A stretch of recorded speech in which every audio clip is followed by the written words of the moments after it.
Hola, bienvenidos. Que lo sepan, este programa es de ustedes y de nosotros. De los que quieren escuchar y ver, opinar y reflexionar. Queremos que se informen, se emocionen, se molesten, aplaudan, da igual. Pero sientan. Porque aquí se respira libertad y no somos infalibles. Es un encuentro con el periodismo independiente, que anhela el bien común, que no se casa con Chana ni Juana. Perseguimos la verdad y buscamos pautas, sí, porque también comemos y no nos condiciona. Criticamos al poder más allá de la ideología, porque no hacemos publicidad ni propaganda, salvo publientrevistas. Aquí la ética no se negocia, se habla fuerte y claro. Y recuerden, a esta hora, la del Mono López, hay muchos programas en el dial, pero como este, para bien o para mal, ninguno. Prepárese. El programa de hoy presenta entrevistas que hicieron noticia esta semana. Declaraciones, análisis de los temas más actuales, aquellos incluso que siguen en desarrollo. Material necesario para comprender lo que ocurre en el país y el mundo. Bienvenidos.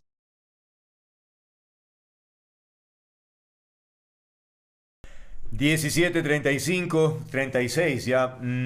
Continuamos nuestra agenda informativa. Si nuestro invitado está listo, por favor que pase al estudio. Ahí lo vemos a don Martín Pallares, columnista, analista de Diario Expreso, un periodista de larga trayectoria, a quien hemos invitado para desglosar un trabajo que puso justamente en Diario Expreso sobre esto es cosecha propia, ¿no?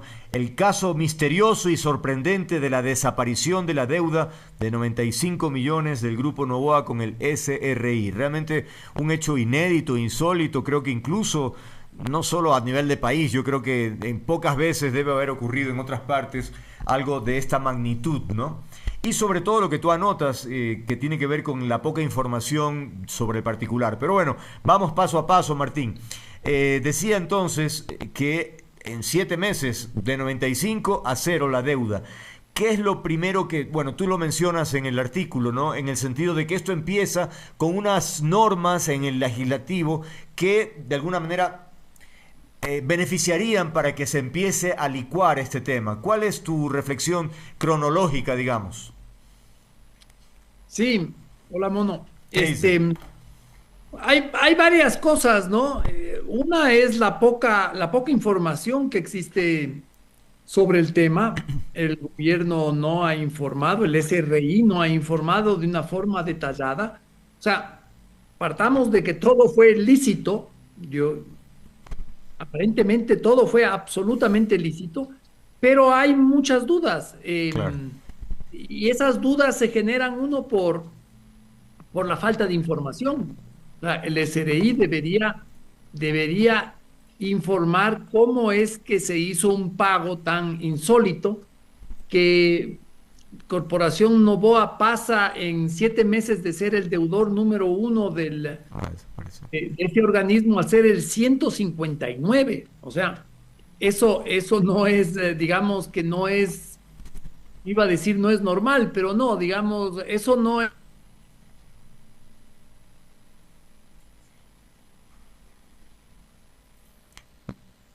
Ya. de esa forma, ¿no? Del uno del mayor deudor al 159. O sea, ahí hay una cosa grande. De eso el SRI no se ha dignado en informar, a pesar de que han habido comentarios en redes, en medios.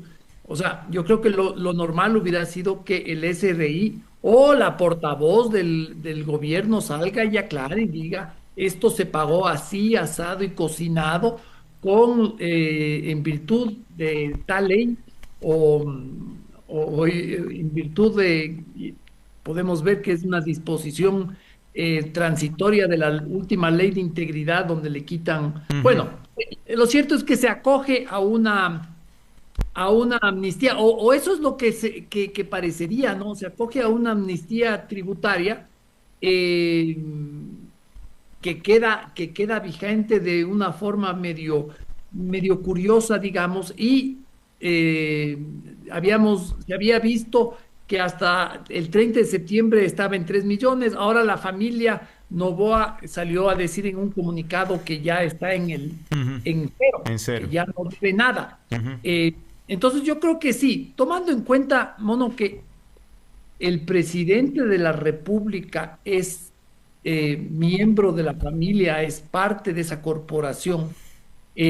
aunque no tenga acciones ahí, él tiene un vínculo con ese Directísimo. tema muy especial y tomando en cuenta que le nombró, yo creo que eso sí es impresentable, le nombró como directora del SRI a la ex contadora, o sí, a la ex contadora de la Corporación Novoa para que sea directora del SRI.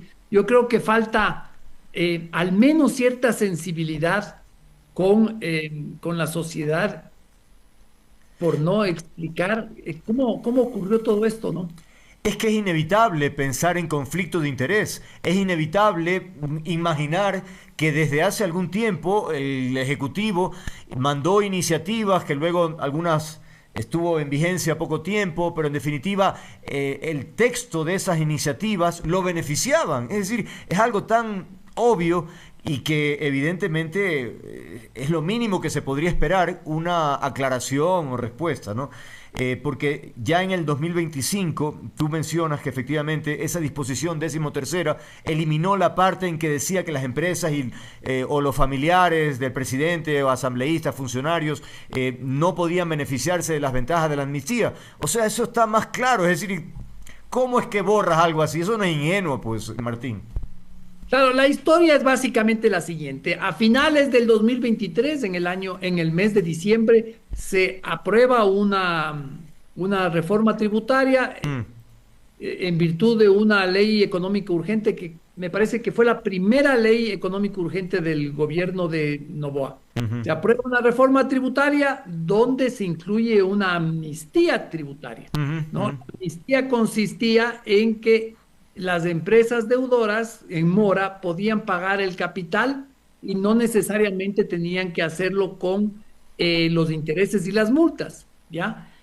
En esa ley se puso una disposición que me parece que era la correcta, que decía que las empresas con vinculaciones con el presidente de la Claro. República, el presidente del Congreso, los asambleístas, etcétera, etcétera, no podían acogerse a esa amnistía. Mm, Hasta ujú. ahí todo correcto, ¿no es cierto? Bueno, eso ocurrió durante el año 2024. De lo que se sabe, porque se sabe poco, de lo que se sabe, durante ese año el grupo Novoa no hizo pagos. Pero ¿qué pasa? Que en marzo del 2025 se aprueba esta ley de integridad. Ujú. Eh, y en esta ley de integridad ponen una disposición transitoria bien abajo por ahí, la 13ª, donde se dice que se prorroga la amnistía, o sea, de que se vuelve a esa amnistía. Mm, Esa disposición transitoria tenía un detallito no menor, claro, que es que se eliminaba lo de la excepción, claro. ¿no? Ya no había la excepción para estas empresas. Eso lo aprobó la Asamblea. Eso fueron los asambleístas los que aprobaron así. Eh, y entonces ahí es que la empresa empieza a pagar de lo que se ha visto, Expreso publicó una investigación, de lo que se ha visto durante todos esos meses, a partir de marzo, fueron pagando, pagando, pagando, hasta hace poquito, hasta el 30 de septiembre, que quedaba en 3 millones. Luego de eso, la familia salió a decir que ya estaba en cero, aunque la familia tampoco dio detalles sobre las operaciones. No se sabe a ciencia cierta cuánto era lo de intereses y multa, cuánto era lo de capital. No se sabe casi nada más Claro. que aparentemente hay los registros de estos pagos. Bueno, lo cierto es que se hacen esos pagos de una forma absolutamente legal. Puede ser que aquí haya habido un conflicto de interés, puede ser que quienes legislaron lo hicieron pensando en beneficiar al presidente. Es perfectamente posible. Es Mm, más, es claro, hasta fácilmente imaginable que así fue, por pero en supuesto. todo caso fue legal. Ahora, llega esta ley de integridad y hace muy poquito la Corte Constitucional la declara inconstitucional, ¿no es cierto? Ujú, ujú. Eh, con lo que esa amnistía, ¡pum!, Se eliminó. queda, se eliminó. Mm, Pero ¿qué pasa? Que mientras no se publique la sentencia de la Corte Constitucional en el registro civil, eso apúrate. sigue vigente. Entonces Claro. pueden seguir pagando, ¿verdad? Ujú, ujú. Eh, no sabemos si lo han hecho después de la sentencia de la Corte. eh, Tal vez, no sé si ayer, si hoy o el viernes ya se publicó en el registro oficial, tampoco sé aquello, pero lo cierto es que es como que los astros se alinearon, ¿no? Para que la empresa, para que el grupo Novoa se pueda beneficiar de una amnistía tributaria y en un tiempo récord hacer los pagos. Eh, esa Ahora, es la historia. no hay forma de presionar para que el SRI dé una explicación. Es que de verdad me parece inadmisible que ocurra semejante episodio. Ok, ceñido a la norma, en principio es legal, pero evidentemente hay un trasfondo político muy claro. Entonces, que nos rindan cuentas. No hay poder humano ahí. Es decir, ya ese es un capítulo cerrado entonces. O sea, yo pensaría que, bueno, la prensa cumple una función para eso, las redes sociales también cumplen. En general, la opinión pública es la ¿Verdad que? principal aliada de Mm, esta cruzada para que informen, ¿no? Ahora, eh, yo creo que si asumimos que todo es legal y todo está bien, al SRI y al gobierno le interesaría, ¿no es cierto?, que las cosas queden claras, que no haya dudas. Entonces, flaco favor que hacen estos organismos de no proporcionar la información que borraría cualquier duda sobre eso o sospecha. Porque claro, ¿cómo no vamos a sospechar de que hubo conflicto de interés o si el grupo se benefició de que uno de sus miembros sea el presidente de la República? Es obvio que tengamos estos claro, malos claro, pensamientos, ¿no es cierto? por Entonces, supuesto. ¿qué informen? Y que nos digan, ¿no? Y cómo se pagó la deuda, a través de qué mecanismo, fue en partes o fue de una. Es decir, me explico. Las cuentas claras, ¿cómo es? Chocolate caliente, no sé. Pero Chocolate espeso. eso. Es que obvio, ya nos quedamos tranquilos, pero este misterio, por eso fue que lo puse así, ¿no? Un misterio del sorprendente caso de la desaparición de 95 millones, ¿no? Lo cierto es que es un episodio que marca, yo creo, ¿no? Una impronta sobre cómo se maneja el tema económico desde el gobierno. ¿Qué nos dice? O sea, ¿qué lectura te da a ti un gobierno que, digamos que eso lo hizo? ¿Qué nos dice de quienes administran el país? A ver, yo creo que hay una cosa clave que nos están diciendo que es que no comprenden lo que es la función pública. Mm, No comprenden que lo público no es lo mismo que lo privado. Eh, no entienden lo que es el Estado, ¿no? Eh, o, o si quieres verlo un poquito más grave a la cosa, lo que nos podrían estar diciendo es, queremos el poder para beneficiarnos, mm. ¿ya? Eh, Eso sería el peor de los escenarios. Eh, pero sí, Andrés, esto nos dice mucho sobre su conducta y sobre su concepción de lo público y del Estado. Claro, porque fíjate también, si haces una revisión desde que está en el poder Daniel Noboa, ¿cuántos de sus amigos han ejercido cargos? Y no es que esté mal por el hecho de que sean amigos, sino por el hecho de que tal vez no tienen la capacidad o la formación para los cargos que han desempeñado. Algunos se fue a Colombia porque no es una cosa también media misteriosa. Pero de ahí, ¿cuántos empleados de sus empresas también han ejercido cargos? La propia ministra que finalmente dejó el cargo de gobierno. También, y vemos que Había sido abogada y fue del gobierno. abogada de él, pues entonces a lo que voy es este concepto efectivamente empresarial. Yo pongo a tal persona en tal cargo, no importa que cumpla o no cumpla el currículum de formación, lo importante es que sea leal y por lo tanto me es operativo.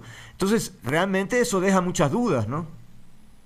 Claro, yo no creo que sea ilegal tampoco esto. Yo no sé, tampoco es que estoy muy seguro, no soy un penalista. pero es incorrecto de todas formas que amigos, conocidos, agnados y cognados sean parte Claro. del gobierno. Yo siempre me acuerdo haber escuchado a los mayores cuando yo era niño que decían que durante el gobierno de Galo Plaza había ganado la presidencia en virtud a una alianza con el Partido Socialista y que el Partido Socialista le pidió al presidente que ponga de ministro de, creo que era de Educación, a Juan Isaac Lobato, Mm, el famoso abogado socialista de esa época. Y Galo Plaza le dijo al Partido Socialista, ¿saben qué? Yo les agradezco su apoyo, pero denme otro nombre porque Juan Isaac Lobato es mi mejor amigo y yo no voy a poner a un amigo, y sobre todo si es tan buen amigo, claro. como ministro, porque eso es no tener delicadeza frente a la sociedad. Entonces, aquí es lo Wow. mismo, no, no es ilegal, pero Claro. existe una falta, al menos existe una falta de delicadeza con el país. Increíble la anécdota, porque de verdad que habla de un concepto de país, de la gestión pública totalmente distinto. Ahora más bien se busca ese perfil para tenerlo incondicional, me explico. Que no diga nada, que acepte todo. Veamos a Nils Olsen también, tiene cada cosa, la verdad, que tú dices, pero sí es el empleado y punto. No hay vueltas que darle, es decir, no hay una diferencia en las funciones del Estado, que caramba, qué importante que es para un país democrático, ¿no? Así es, así es. Yo creo que deberíamos asumir estos conceptos, ¿no? El concepto de lo público es muy importante y sobre todo en política y eso nos liberaría de tantos problemas, entre esos los de la corrupción. Si se asume lo público como público y no como privado, habremos ganado muchísimo, pero Andrés, desde hace muchos tiempos que los gobiernos ignoran esta línea divisoria Claro. que debería haber entre lo privado y lo público. Unos más, otros menos, obviamente, pero así ha sido. Bueno, por ahora es todo, Martín. Gracias por haber estado aquí, por poner ese punto sobre las IES y enhorabuena por la pluma. Siempre que leemos tu material que provoca reflexiones y que no descuida ese tipo de cosas que de pronto la gente, porque hay este prurito, ¿no? No critiquemos, no digamos que por favor, que... ¿A cuenta de qué? Me explico. Es un gobierno más y nuestra labor, al menos de periodistas, es Así es, mantener la misma línea, ¿no? así es, Andrés. Oye, Y bueno, Martín. a Sí. ti por haberme hecho la consulta. Oye, Martín, a ti nunca te ha puesto apodo, por cierto. No, eh, Dime la verdad, porque no creo. Aquí en Quito son súper dados a los apodos. el único apodo que he tenido yo es el de Minguche, que era un jugador bien maluquito, maluquito de la liga, pero cuando yo de chico veía que todos mis compañeros se ponían los nombres de los jugadores de la selección Ya, brasilera, de los campeones mundiales, yo jugaba y decía que era Minguchi, y Minguchi. no, y de ahí ese apodo me pegaron y lo tengo hasta ahora, ¿no? Muchos Ah, amigos. bueno, bueno. Ahí tienen ustedes entonces, Minguchi Payares, aquí con nosotros. Gracias por haber estado aquí. Que tengas una buena tarde. Nos vemos, Ok, Martín. bueno, un abrazo, chao, Igualmente, chao. gracias. 17:53, tiempo de pausa, venimos ya.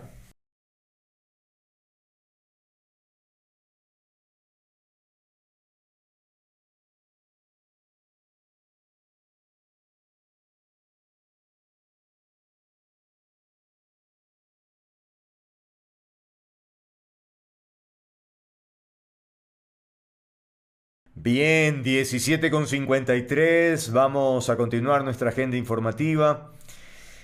A ver si están nuestros invitados, por favor, para que entren al estudio principal. Y tiene ahora que ver con esta historia de la decisión del Consejo de la Judicatura de nominar, de designar a un nuevo fiscal por un tiempo en específico. Este es un episodio a mí me parece interesante porque mezcla claramente lo jurídico con lo político, ¿no? Pero me parece lo político tan clara lo que está ocurriendo, ¿no? Porque ahí el protagonismo evidentemente lo tiene el gobierno con algunos alfiles. Y entonces hemos invitado a Mauricio Alarcón, director ejecutivo de la Fundación Ciudadanía y Desarrollo, y a Carlos Soria, abogado penalista, para desentrañar esta historia y tener claro el panorama. Gracias a los dos por estar aquí. A ver, quiero empezar con Carlos a propósito de un tema más legal, porque esto surge a propósito de la ausencia de Wilson Tuainga, ¿no? Que él decide o acepta una invitación para irse a Brasil y entonces consulta, como es subrogante, qué pasaría en su ausencia. Pero y ahí empieza todo el relajo, ¿no? Es decir, vienen todas las consultas, va y viene, y finalmente tenemos un nuevo fiscal, una velocidad increíble. Entonces, la pregunta es, Carlos, ¿era tremendamente importante, presumo que sí, para que el señor Toaingas acepte esta invitación y deje, o sea, nos provoque al país todo un vericueco de gestiones, porque él va a dar una conferencia sobre no sé qué cosa de inteligencia artificial? Es decir, no sé, ¿cuál es tu reflexión ahí? Bienvenido. Yo te quiero decir muchas gracias por la invitación y saludos a la audiencia, pero más de eso yo creo que es un sentimiento de vergüenza nacional desde el área en la que nosotros Wow. nos desarrollamos en el área jurídica, porque se nota claramente lo que dices bien cuando es un tema de estratagema política orquestada por parte del gobierno, pues lógicamente para poner ahí a un alfil que le va a servir en los próximos meses. Más aún teniendo en cuenta lo cercano que tenemos el tema de la consulta popular, referéndum y todo lo demás, y con las amenazas incluso de los posibles allanamientos a la Corte Constitucional. Entonces, sí da bastante vergüenza que desde el lado jurídico se preste, desde el Consejo de la Judicatura, se preste a este juego, ¿no? En el que el fiscal consulta al procurador. ¿Qué pasaría si es que yo me voy? ¿A quién le dejo la subrogación de mi subrogación? Y Claro. obvio, la respuesta era que no existe la subrogación de la subrogación y que sería el Consejo de la Judicatura el que tenga que designar a un fiscal general encargado de la subrogación, porque eso es lo que más o menos se entiende. Claro. Y ahí viene el tema de ejecución, ¿no? En el momento en el que el Consejo de la Judicatura, en mi forma de ver, abrogándose funciones, porque no nos descuidemos que la fundamentación de la consulta rige solo para el tema específico, en este caso de la consulta, y toma como ejemplo otro tipo de instituciones. Aquí la Constitución y el Código Orgánico de la Función Judicial es clarísimo. Quien tiene que designar al fiscal general del Estado y lógicamente a cualquiera de sus subrogantes o encargados, todo lo demás, es el Consejo de Participación Ciudadana y Control Social, no el Consejo de la Judicatura. Una cosa es que la terna, una de las ternas pueda provenir de ahí. Entonces es una vergüenza jurídica, estimado Andrés, y Pero, espero que Mauricio pues coordine conmigo. sí, antes de ir a donde Mauricio, una precisión chiquita, por favor, Carlos. El señor se va del Ya. 5 al 10 de octubre a Brasil. ¿No debería estar el 11 nuevamente en funciones? Es lo que debería pasar, claro que sí, es lo que debería pasar. Y la designación del fiscal Alarcón debería quedar en suspenso. Entonces, vayamos a saber qué es lo que va a pasar durante ese periodo de días, ¿no? Estemos preparados para las bombas incendiarias, los allanamientos entre gallos y medias noches y la persecución política instrumentada nuevamente a través de la Fiscalía General del Estado. Entonces, Mauricio, a ver, el gobierno designa al consejo, al presidente del Consejo de la Judicatura, al correguista Godoy, y este a su vez designa al señor Larrea, también operador incluso de temas personales del presidente Noboa. O sea, es una cosa tan pero burda, ¿no? Obvia, no sé cómo llamarlo. Pero lo cierto es que estamos ante una estrategia de carácter político. ¿Coincides con eso? Andrés, buenas tardes, un gusto compartir este espacio con Carlos. Mira, no puedo sino coincidir en lo burdo de cierto tipo de acciones que hemos visto durante los últimos días. No me refiero únicamente a lo que ha sucedido en el Consejo de la Judicatura, sino a tantas otras cosas que al menos durante las últimas 2 semanas han quedado en evidencia, en que se deja a un lado lo constitucional, lo jurídico, lo normativo, y se entra de plano a lo que significa el juego político. Una cosa es el deber ser, para algo rige, en teoría al menos, el Estado de Derecho en nuestro país, pero ya en la práctica lo que cuentan son los votos. Incluso en más de una ocasión ni siquiera se cuidan las formas, porque los términos que se utilizaron en una sesión, que además se vio extrañamente accidentada por un apagón, Mm. cuestión bastante anómala, termina con una resolución bastante extraña. Y mira que lo que se hace en definitiva es designar basado en un dictamen de la Procuraduría General del Estado, dictamen por demás sospechoso en cuanto a su contenido, que en caso de ausencia temporal del señor Toainga, como es fiscal general subrogante, se designa a otra persona como fiscal subrogante. Pero que el señor Toainga renuncia, se muere o le despiden de su cargo de fiscal general subrogante, queda automáticamente quien está siendo designado como fiscal general del Estado encargado. Entonces, es hasta un enredo de palabras que no tiene pies ni cabeza, porque la gran deuda que hay con el país por parte del Consejo de Participación Ciudadana es el retraso desde abril del 2025 en tener una autoridad definitiva para la Fiscalía, con un concurso que debió haber empezado a mediados del año 2024. Vamos a cumplir prácticamente un año y medio con una institución subrogada, encargada, en acefalía, como tantas otras, lo cual demuestra que en definitiva, pues acá ya no estamos ni para hacer respetar la Constitución, ni para respetarla si somos autoridades, sino para jugar el interesante juego político en el que mandan los votos. 4 de 7 en el Consejo de Participación, obviamente ahora votaciones unánimes en el Consejo de la Judicatura, hasta casi que agradeciendo a las personas que han sido designadas en lugar de comprometiéndoles a cumplir la Constitución y la ley. Así es que lo que estamos viendo, lamentablemente, Andrés, es más de lo mismo, de aquello que nosotros hemos advertido durante este tiempo. Es un irrespeto a la institucionalidad, al Estado de Derecho, a las disposiciones constitucionales, simplemente para hacerle el juego o la corte a quienes hoy están en el poder político. Parece no guardar las formas tampoco el Consejo de la Judicatura, Carlos, porque en su momento fue la Dirección de Talento Humano del Consejo de la Judicatura la que presentó una lista de 26 postulantes o personas que tenían la capacidad de ser, ¿no? Pero bueno, se desecharon con todos los argumentos posibles y dejaron finalmente a 2 o 3. Susana María Rodríguez, que la descartaron porque tenía una amonestación que estaba descartada, y quedó entre Jorge Cuapaz y Leonardo Alarcón, ¿no?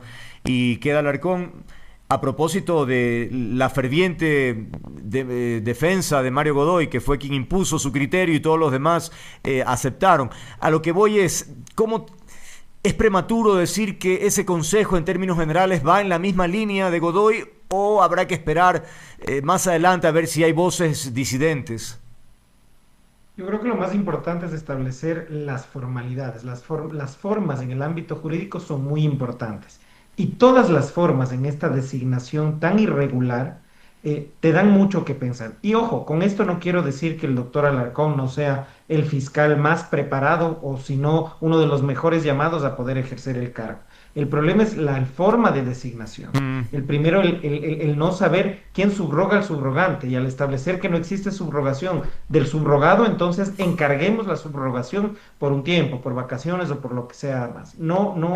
No disto de la capacidad, más bien dicho, mi criterio no va en contra del fiscal designado, sino en la forma en la que en la que lo ha sido. Veremos con sus actuaciones qué es lo que realmente se está tramando. Ahora, desde el lado un poco político jurídico, yo creo que el Consejo de la Judicatura tiene que apartarse de estos sentimientos o estos flechazos que tiene con el poder de turno. Y es lo que hemos venido diciendo desde la época de Correa, incluso antes, hasta la época actual. La independencia judicial es el único instrumento que puede de alguna forma nivelar los poderes políticos y los poderes de hecho o los económicos. Está llamada a eso. Y cuando se ve inmiscuida en este tipo de componendas, o que al parecer son componendas, pues estamos a la deriva. Y lo único que se está haciendo aquí es manejando realmente esto como una hacienda. Claro, en este caso tal vez no aplica, Mauricio, en el sentido de poner una observación para un candidato que pueda tener conflictos de intereses. Lo digo por las defensas que ha tenido o los casos que ha tenido el señor Alarcón, porque el alcalde Aquiles Álvarez en su momento acusó al fiscal Alarcón de estar al servicio del mandatario. El mismo fiscal que usaste para perseguir a la familia de tu ex esposa y al hijo de la vicepresidenta, escribió Aquiles Álvarez. Ese tipo de elementos no sopesan para una decisión de esta naturaleza. Y mira, Andrés, no puedo sino ratificar lo que dice Carlos. Acá no estamos nosotros atacando a la persona. Y en las intervenciones iniciales habrás escuchado. Estamos apuntando a los principios, el respeto del marco constitucional vigente, de las reglas de juego, algo que desde hace muchos años venimos promoviendo y defendiendo. Carlos desde el ejercicio profesional, nosotros desde la Fundación Ciudadanía y Desarrollo, y creo que a eso es a lo que tenemos que apuntar. Acá no hay que tomárselo personal Ahora la clave está en hacer bien las cosas y definitivamente eso es algo que no ha sucedido, ni en el origen, que significa un dictamen, insisto, bastante extraño de la Procuraduría, designaciones, hay que decirlo, entre gallos y medianoche y hasta en apagones, y pues en definitiva desestabilizando y desinstitucionalizando. Esto es una crítica a las formas, es una crítica al proceso. No se apunta con los dedos a las personas. Y nunca es tarde, mira, para corregir.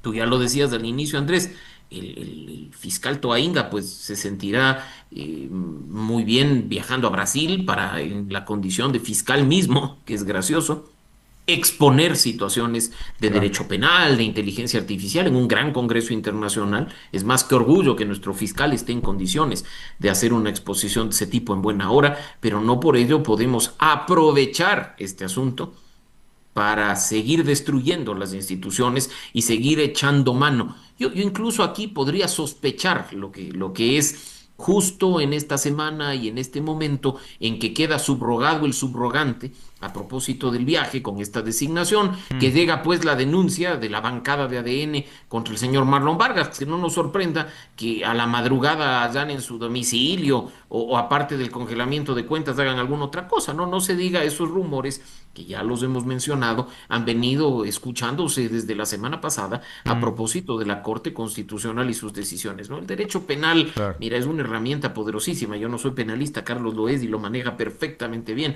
pero tan poderosa que quien controla la fiscalía tiene la llave para hacer en este país lo que en definitiva le venga en gana, sin controles, aplicando de manera selectiva la normativa, y hemos visto las consecuencias, ¿no? Ya lo hemos vivido en periodos anteriores.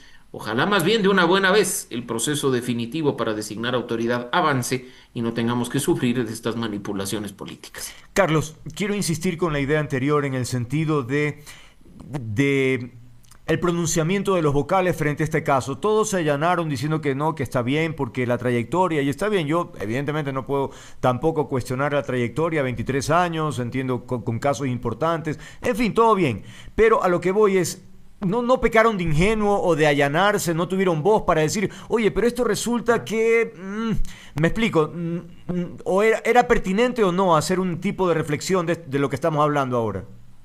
Además, la forma, ¿no? Nuevamente, la forma en que a través de la Dirección de Talento Humano se haya solicitado una lista de posibles reemplazos, ya dista de cualquier tipo de competencia. Acordémonos que las competencias nacen de la ley. El artículo 226 de la Constitución es clarísimo. Yo no puedo hacer nada en la función pública que no esté determinada en el ordenamiento jurídico.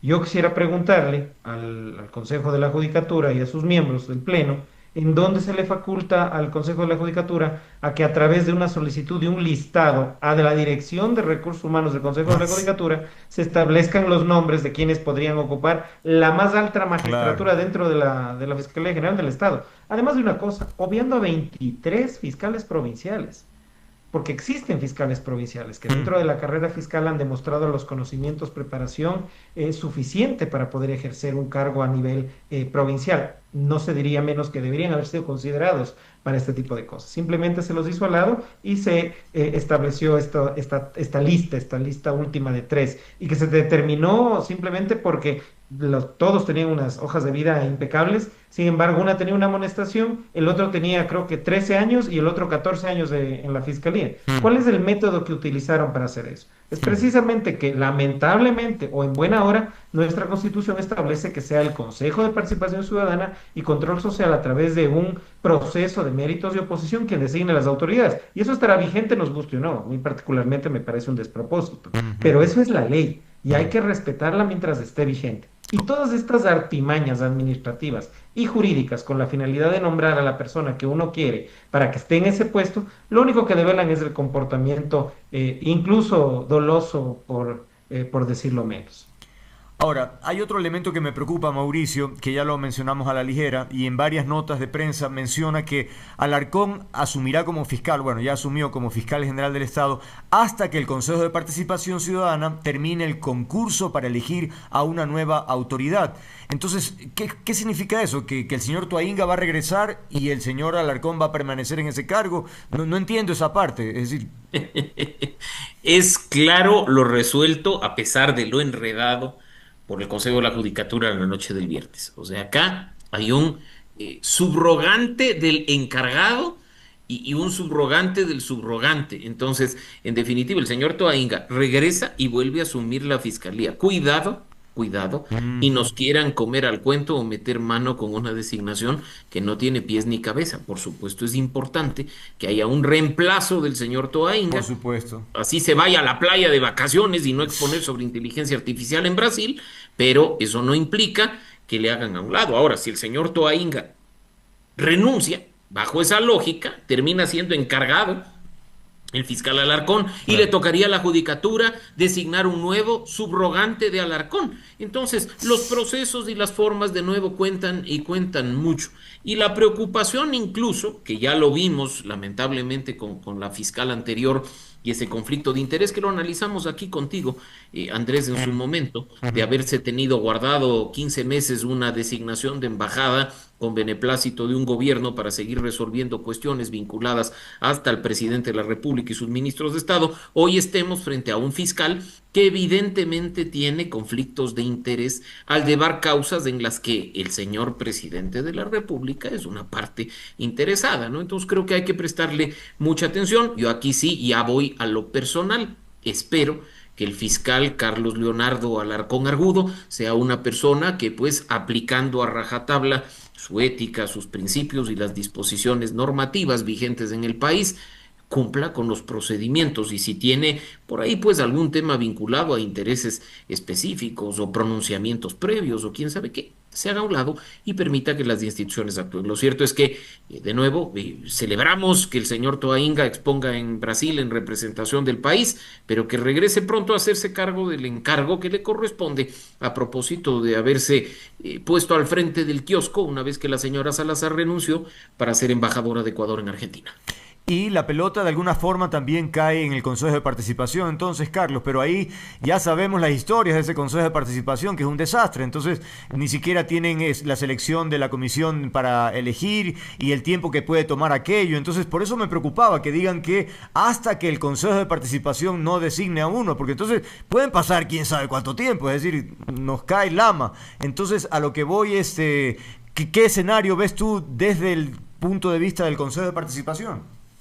No nos sorprendamos si es que esto es así. Si después del viaje a Brasil el doctor Toenga decide renunciar, decide jubilarse, es un profesional que ha estado en la Fiscalía del Estado muchísimos años ya y que tiene el derecho a un muy merecido descanso, es un fiscal probo. Yo mismo he tenido procesos en su contra, los he perdido y algunos los he ganado otros, pero siempre con un tema de diligencia debida. Ahora, si es que se presenta este escenario, ¿qué es lo que yo creo que va a pasar? Y de repente digan, no, pues hasta que el Consejo no nombre a un fiscal titular, la Procuraduría ya se ha expresado y el Consejo de la Judicatura ya ha validado esto. Entonces, no nos sorprendamos de que estas designaciones a dedo, obviando la Constitución, empiecen a ser comidilla de cada día. Así que yo sí llamo la atención a la sociedad civil, a los entes como el que representa muy gratamente Mauricio, para que alcen su voz y que lo hagan como siempre lo han hecho, ¿no? No, independientemente de quién está sentado, no en Carondelet. La institucionalidad es lo más importante y es lo único que nos puede sacar de esta crisis institucional misma en la que estamos. Pero es que hay elementos, Mauricio, que preocupan en términos de cómo se administra la cosa pública. Mira al gobierno que anuncia la entrega del 13º sueldo el 14 de noviembre, 2 días antes de ir a las urnas. O sea, por Dios, ¿qué es esto? ¿Está comprando a la gente? O sea, ¿no le importa la conciencia, la dignidad de las personas? O sea, de verdad, es una cosa que, como alguien decía en un meme, ¿no? Pronto nos van a adelantar la Navidad, como hacen en Venezuela. Bueno, yo, Andrés, más bien prefiero verle lo positivo. A ver. Lo que está sucediendo deja en evidencia la coherencia de personas como tú, de periodistas que sobre la base de su independencia y de sus principios critican lo que está sucediendo con la misma fuerza que lo hacía hace 10, hace 12 o hace 15 años, que no necesita recibir pauta para posicionarse de una forma o de otra, ni necesita vender el medio de comunicación en circunstancias extrañas a alguien quien ni siquiera ha justificado su patrimonio para después decir que la línea editorial se mantiene como tal. Lamentablemente los tiempos que estamos viviendo son muy complicados, mi estimado Andrés, y mira que lo que se ve no solo tiene relación con ese 13º sueldo, que no es en definitiva sino un adelanto de las Navidades al más puro estilo de Nicolás Maduro. Yo prefiero que nos adelanten el armado del arbolito a que nos compliquen la economía nacional, como lo ha expresado muy, muy valientemente la AME, que dice no contar con recursos para cumplir con esta orden presidencial, que por muy bonita incluso que suene, viola los principios básicos establecidos en el Código del Trabajo, ¿no? Porque la 13ª remuneración se paga en diciembre en función de algo muy básico: sumar los 12 sueldos, dividir y pagar.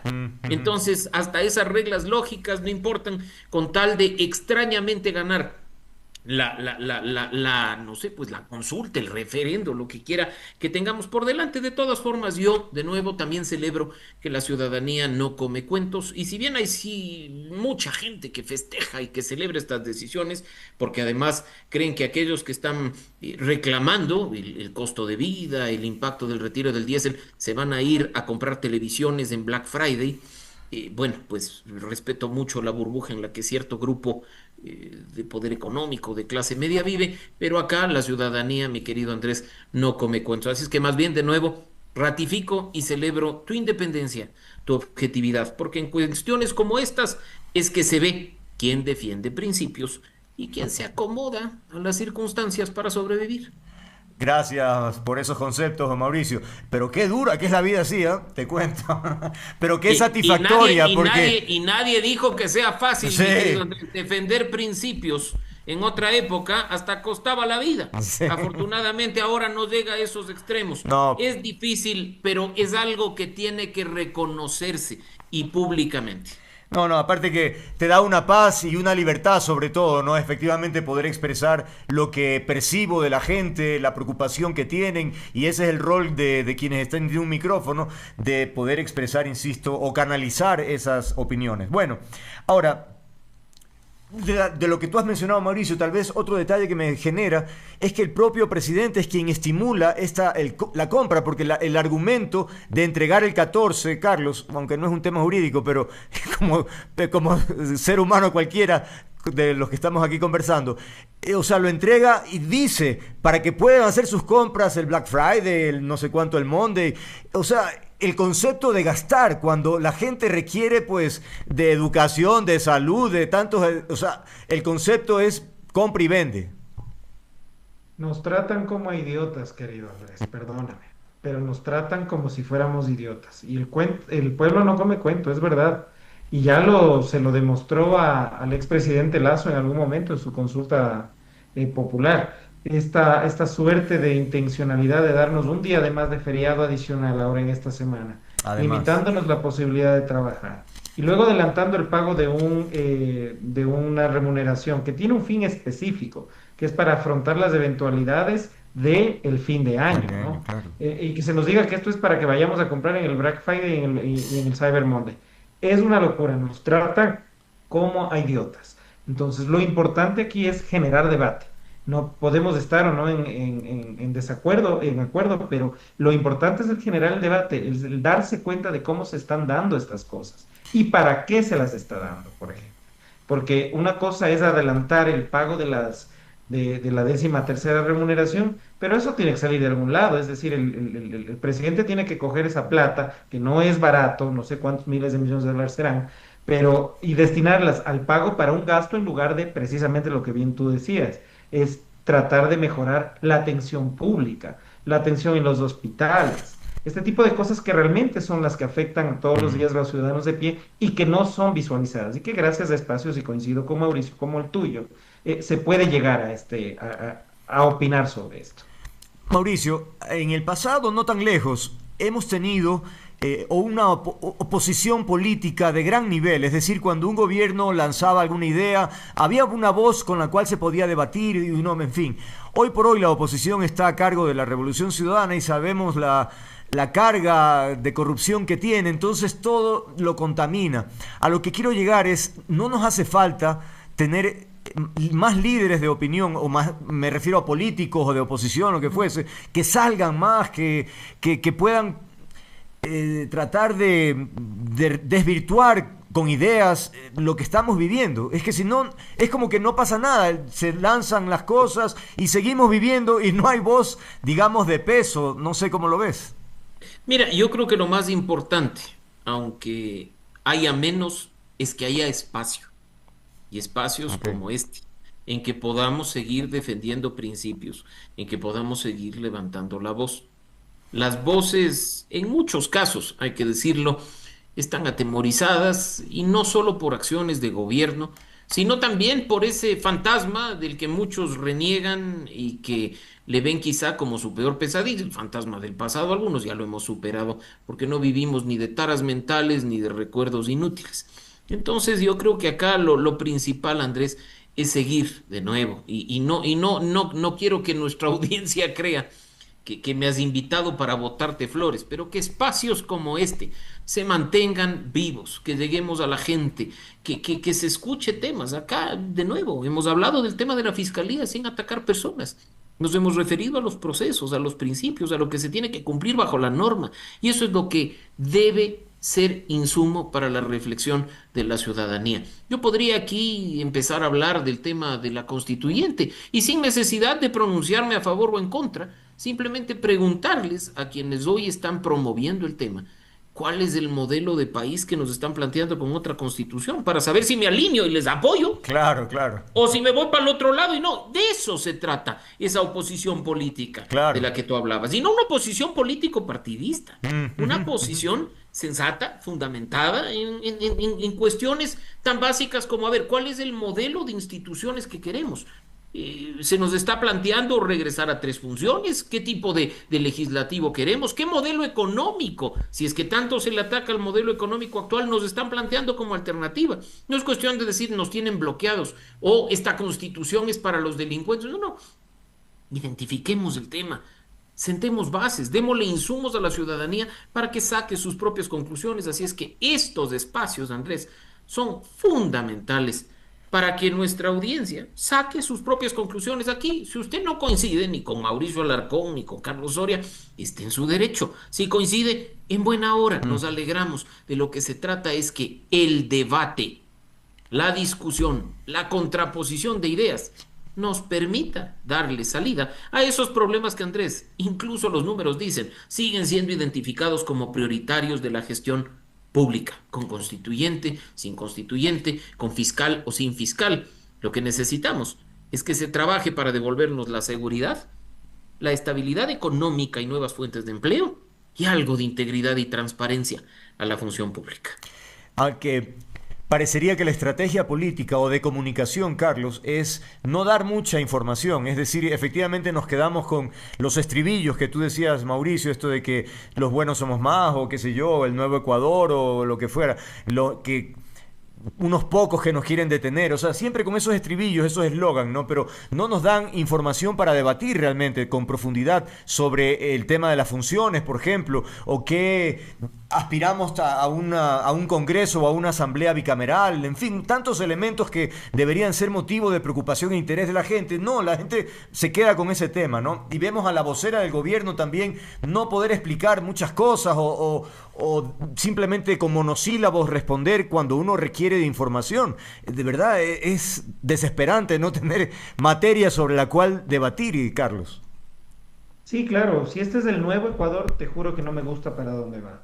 Mm. No nos olvidemos, hace poco un colega tuyo, creo que de apellido Arellano, por hacer una Claro. pregunta válida, incluso lo sacaron de todos los chats y de todo lo demás para no seguirle dando información. Entonces yo creo que hay formas incluso en donde se está vetando la libertad de opinión y la libertad de prensa. Yo creo que son las preguntas más incómodas las que tienen que ser respondidas y tienen que uno estar preparado para eso. Asimismo, a otro colega tuyo también, a Enrique también por poco, y lo crucifican ahí por haber preguntado alguna cosa. Yo creo que debemos establecer como sociedad mecanismos de solicitud de información Ujú. y que estos mecanismos de solicitud de información tengan una consecuencia, que es la entrega de la misma. No nos olvidemos que sí tenemos una ley que nos faculta tener acceso a la información pública, pero ahora no hay ninguna consecuencia cuando no te la contestan, pero si ni a los asambleístas les entregan la información. Qué vamos a hacer Carlos Soria desde el lado jurídico y Mauricio desde el lado de opinión ciudadana? Va a ser muy difícil. Yo creo que son los espacios como estos los que democratizan el tratamiento de estos temas que en democracia deben ser fundamentales. Algo tan elemental e importante, Mauricio, es preguntarle por qué no aparece el presidente en momentos claves, por qué no comunica cuál es la intención de una u otra decisión, o por qué no explica lo que va a ocurrir en seguridad, dando algún detalle. Es decir, es que no podemos normalizar o aceptar que simplemente nos pida un acto de fe y tenemos que creer todo lo que nos dicen. Eso no va a pasar, al menos aquí no. Bueno, lo que nos han dicho es que para algo está contratada la vocera presidencial, ¿no? Entonces, ese es el pretexto para justificar todo. Y Claro, mira que lo principal en este caso es que independientemente de cualquier simpatía o antipatía, tengamos un presidente que dé la cara eso. y que hable. O sea, la vocería es un asunto fundamental dentro de la gestión pública. La explicación básica y fundamental de la toma de decisiones en cuanto a lo que significa la gestión de gobierno. Yo hasta el día de hoy, y mira que estoy a favor del retiro del subsidio al diésel, bajo mis principios liberales, estoy a favor de la medida y la he defendido públicamente. Me pregunto, ¿cuál es el fundamento técnico para la decisión del gobierno, para las compensaciones, para cambiar un decreto con 72 horas de diferencia, para quién sabe qué el día de mañana con las benditas compensaciones a los transportistas? Entonces, yo te digo, ese tipo de cuestiones que son fundamentales, Andrés, necesitan una respuesta, que lamentablemente no la tenemos. No se diga cuestiones que necesitan un poquito más de inteligencia, como un proyecto de país, que nos digan qué onda con una nueva constitución, ¿no? Porque yo al Claro. menos, te digo, después, y tú lo sabes perfectamente bien, de haber vivido y sobrevivido la época anterior, te digo, ya no me como el cuento ese de los enemigos, de los buenos, de los malos, nada, Claro. eso ya es cualquier cosa. Así es que Mm. aquí en definitiva hay que más bien prestarle atención a los detalles y decirle a la ciudadanía que no decida ni concluya en función de odios o de amores.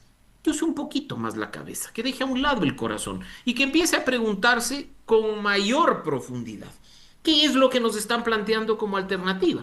Y si esa alternativa, con base y con sustento, le convence, proceda como corresponde. Yo al menos todavía tengo un enorme hueco de lo que significa, más allá del eslogan, un nuevo Ecuador. Así es que yo me siento en el mismo Ecuador de siempre, en el Ecuador de la crisis sin fin, en el Ecuador de la metida de mano a la justicia, en el Ecuador de la persecución, del hostigamiento, de las restricciones a la libertad de expresión y a la libertad de asociación, de la persecución al derecho de protesta.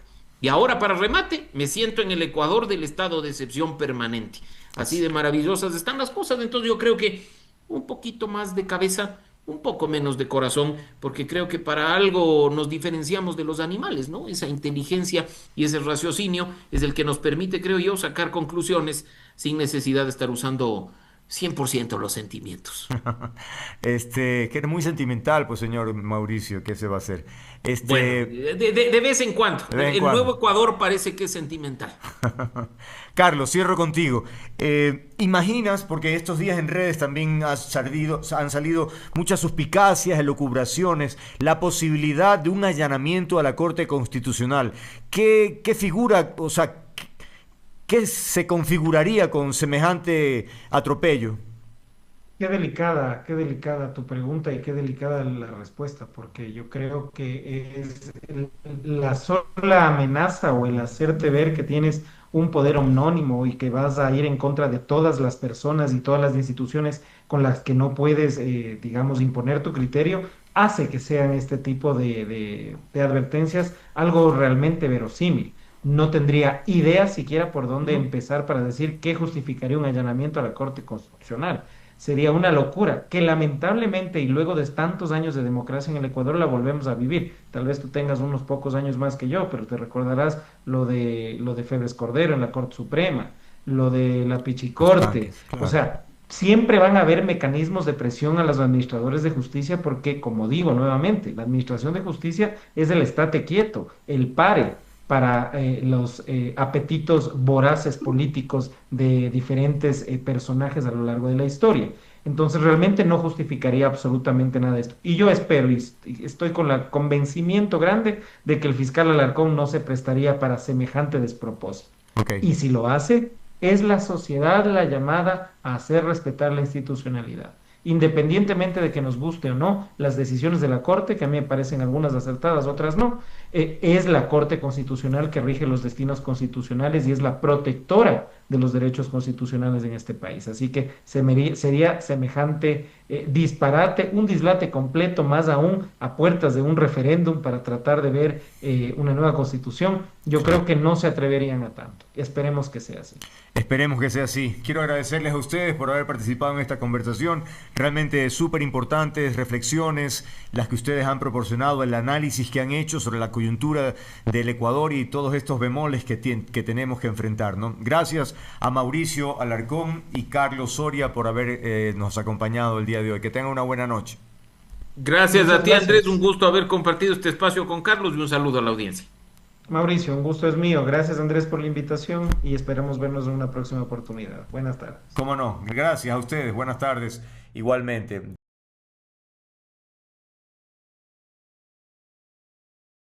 Ok, vamos a iniciar nuestra agenda informativa. 17:16, damos la bienvenida a nuestro invitado, lo vemos en pantalla, se trata de Patricio Maldonado, presidente de la Asociación de Municipalidades Ecuatorianas. Gracias por estar aquí, Patricio. Bueno, el día de ayer leíamos ese comunicado de AME en el sentido de decir, a ver, se está muy bien si ustedes quieren adelantar el 13º, pero en cuanto a las municipalidades hay prioridades. Una de ellas, quizás la más importante, es que se pague las deudas a los municipios. O sea, explíqueme, ¿no ha habido algún aporte, algún abono, alguna promesa, algo para que el gobierno diga, bueno, ya hablamos con los municipios, así que podemos dar este paso de adelantar el 13º? Cuéntenos, bienvenido. Gracias, estimado Andrés, un gusto saludarle. Le agradezco mucho por la invitación. Saludos a toda su amplia audiencia. Gracias. Es razón de mucha preocupación para la Asociación de Municipalidades Ecuatorianas, para los 222 alcaldes y alcaldesas del país.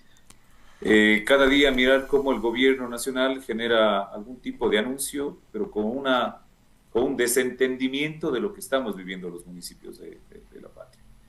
Los 222 alcaldes y alcaldesas lo que hacemos es cumplir el deber de garantizar los servicios, de cumplir además con la obra social y la obra pública para llegar a los casi 18 millones de ecuatorianos. Pero esto no solamente se hace con voluntad o estructurando de la mejor forma posible un presupuesto para ejecutar de forma equilibrada los recursos, sino esto se hace principalmente con recursos. Y penosamente, la composición misma, la forma como estamos constituidos los municipios del país, nos hace o nos impide que tengamos la suficiente autonomía, nos hace dependientes del gobierno central. Pero claro, en la estructura de un presupuesto estatal, hay recursos que están destinados en función de los ingresos permanentes y no permanentes para los gobiernos locales, para atender además como municipios 14 competencias que están plenamente establecidas en la Constitución, a través de la Constitución de la República en el COTAD.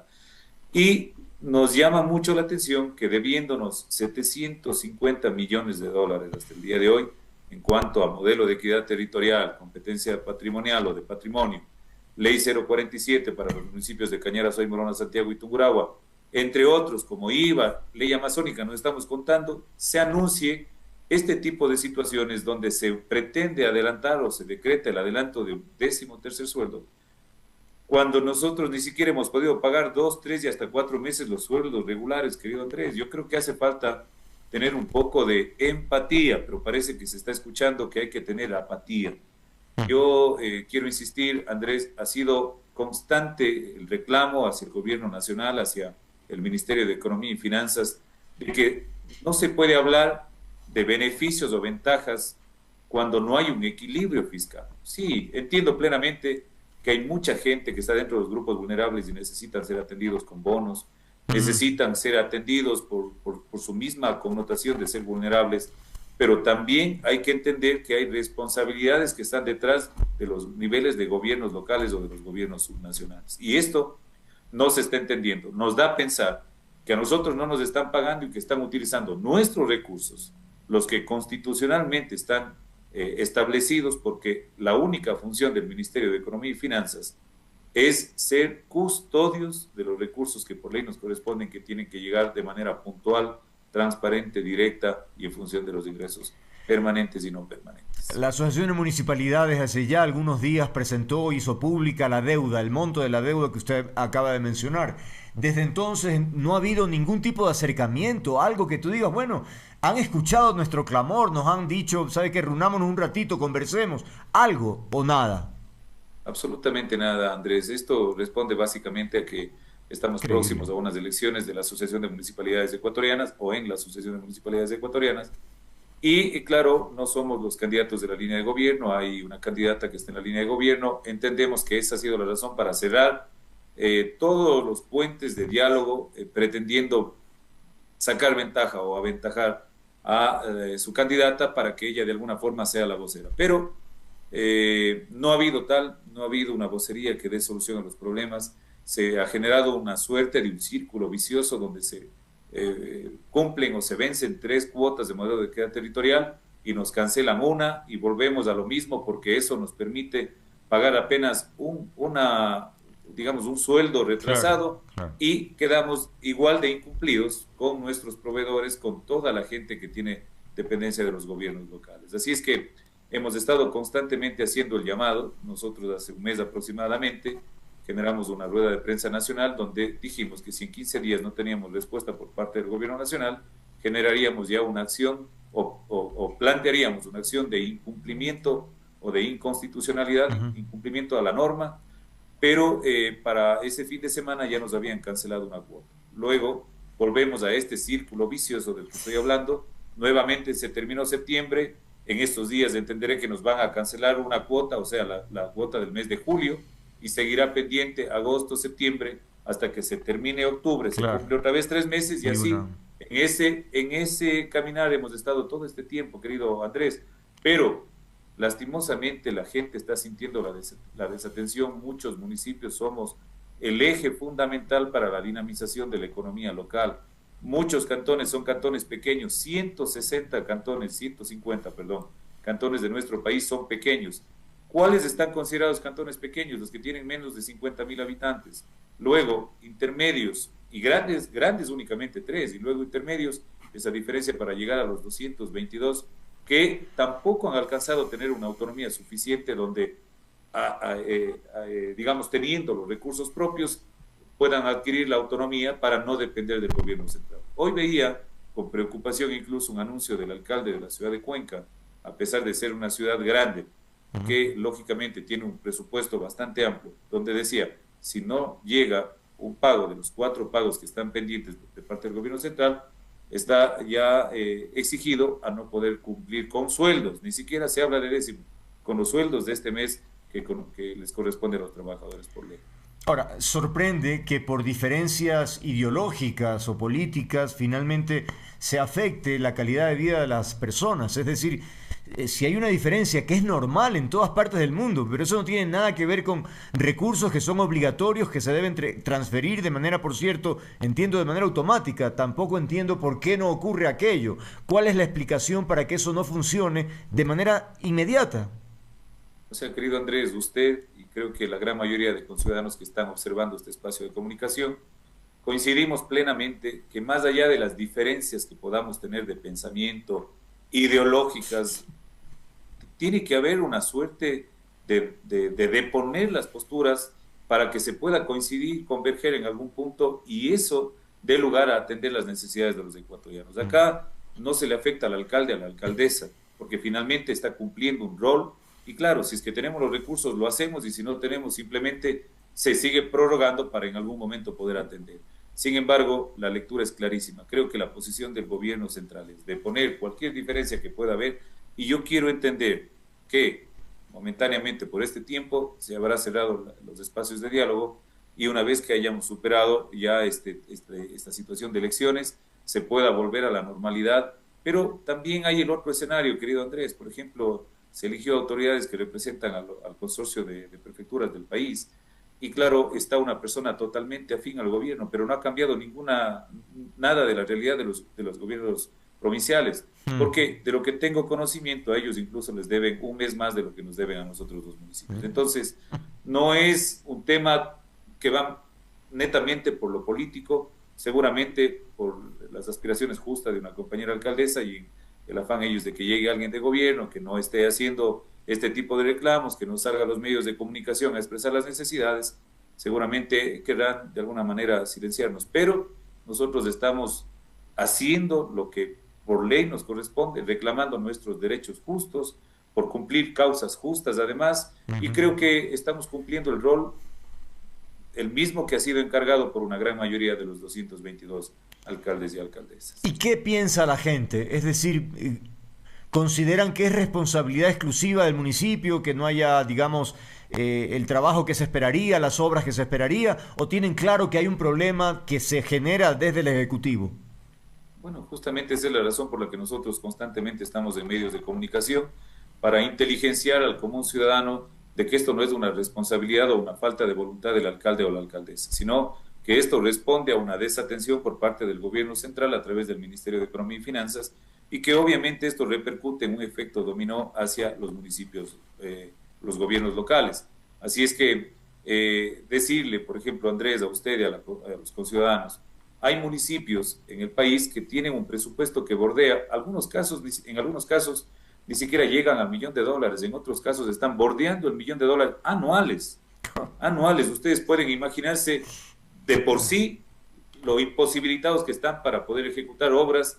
Imagínense ustedes ya con deudas y compromisos atrasados de 3 meses, se vuelve prácticamente inmanejable, y obviamente estamos a punto de colapsar con los servicios que otorgamos nosotros, como son, por ejemplo, agua potable, como son manejo de desechos sólidos y demás.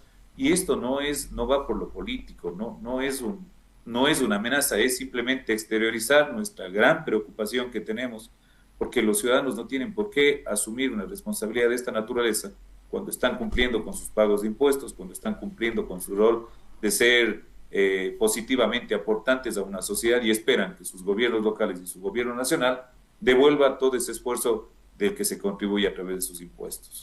Y se van, digamos, a, no sé si decir, resignar a esta metodología de pago, es decir, que paguen un mes, queden debiendo 2, luego nuevamente, y esta historia se replique. Es decir, si eso ocurre desde el Ejecutivo, ¿cuál sería la reacción de ustedes? No nos podemos resignar a que esto siga pasando, querido Andrés. Hemos estado conversando, muchos alcaldes y alcaldesas no soportan más esta situación, y están a punto de generar un levantamiento, ¿no? Un levantamiento en función de digamos, alzar la voz, reclamar los derechos justos.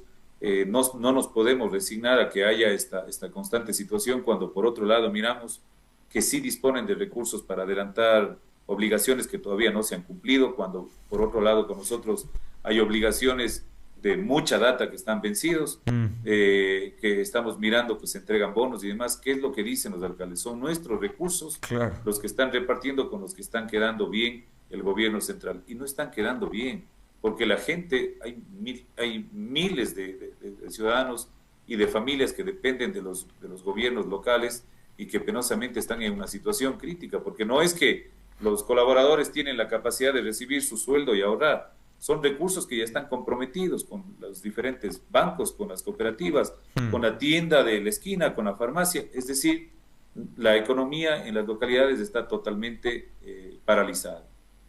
El comunicado de ustedes concluye diciendo, abro comillas, no se puede hablar de responsabilidad fiscal ni de eficiencia administrativa mientras se vulneran los derechos financieros de los municipios y de sus servidores. Con esto quiero insistir en la idea que van a considerar tal vez o ya no algún tipo de intermediación legal o de figura legal frente a la que están viviendo.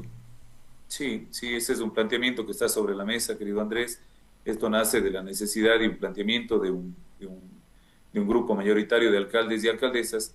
Lógicamente, si no hay una respuesta en función de que se cumpla a cabalidad la responsabilidad que tiene el Ministerio de Economía y Finanzas para con los gobiernos locales, nosotros tenemos que actuar con una acción legal por incumplimiento a lo que establece la Constitución. Definitivamente esa acción está sobre la mesa. Esperamos que nos puedan dar respuesta. Creo que el camino siempre es el diálogo, pero tiene que ser asimismo de doble vía.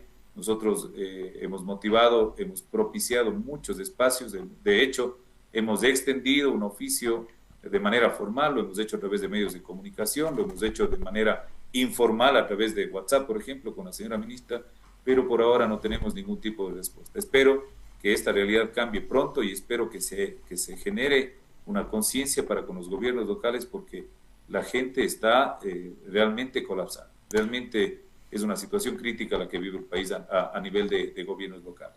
Y claro, también dicen, bueno, en estas circunstancias deberían considerar la posibilidad de la autogestión. Pero eso es poco, o sea, se puede hacer sin duda, pero lo que se obtenga por esa gestión, pues evidentemente no tiene los niveles que se esperaría, me explico. Es decir, no es en Sí. principio una suerte de solución.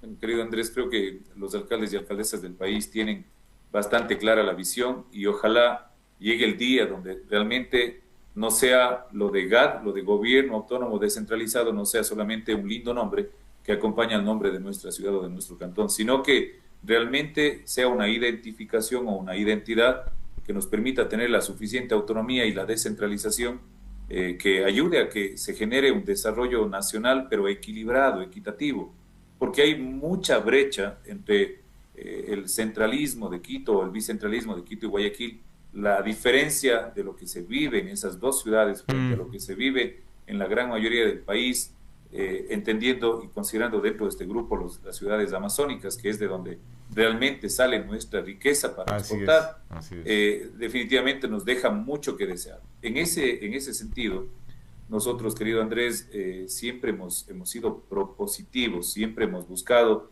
dar soluciones. Y una de las soluciones, por ejemplo, es que se pueda generar una actualización catastral, es decir, que cada cantón tenga un catastro actualizado para que eso, por ejemplo, le permita al municipio, a la municipalidad, a la alcaldía, recaudar fondos y de alguna manera tener algo de alivio financiero o algo de oxígeno. Pero no es posible en la gran mayoría de municipios pequeños, no hay la actualización de catastros, pero económicamente estamos imposibilitados. Le voy a citar rápidamente el ejemplo de Nabón. Nosotros recibimos $270,000 mensuales, es decir, nuestro presupuesto bordea por los $3 millones anuales, y de esos $3 millones, más o menos, de recursos propios nos queda entre 500 y $600,000 para ejecutar obras para atender a 15,000 habitantes apostados en 79 comunidades.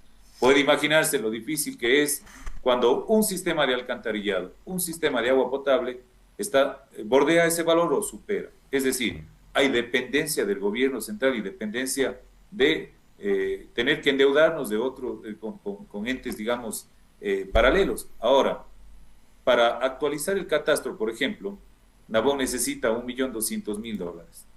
Para yo destinar $1,200,000 tendría que por lo menos 2 años y medio no hacer absolutamente nada. Algo que administrativamente es imposible. Y así Claro. como Nabón es la realidad de la gran mayoría de municipios. El momento que nosotros tengamos un catastro sincerado o actualizado será una gran herramienta para ir generando autonomía para los municipios. Pero de esto se necesita el apoyo del gobierno central que busque a través de multilaterales como el Banco Europeo de Inversiones, como el Banco Interamericano de Desarrollo, como el mismo Fondo Monetario Internacional, que presten recursos para que esto nos dé la herramienta para ir ganando esta autonomía, esta independencia y dejar de insistir tanto al gobierno central, porque definitivamente nuestros recursos están en función de los ingresos permanentes, 21%, no permanentes, 10%, pero nunca son suficientes.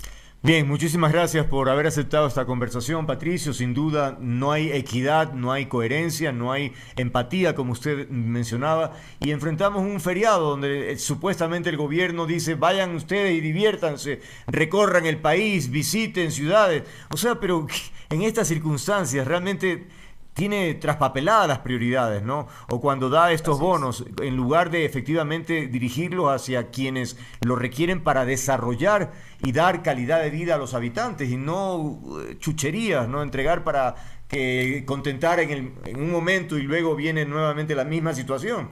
En fin, ya iremos monitoreando, Patricio, cualquier cosa estaremos atentos para darle seguimiento al tema. Patricio Maldonado, Muchas presidente gracias. de la Asociación de Municipalidades, aquí en el programa. Que tenga una buena tarde.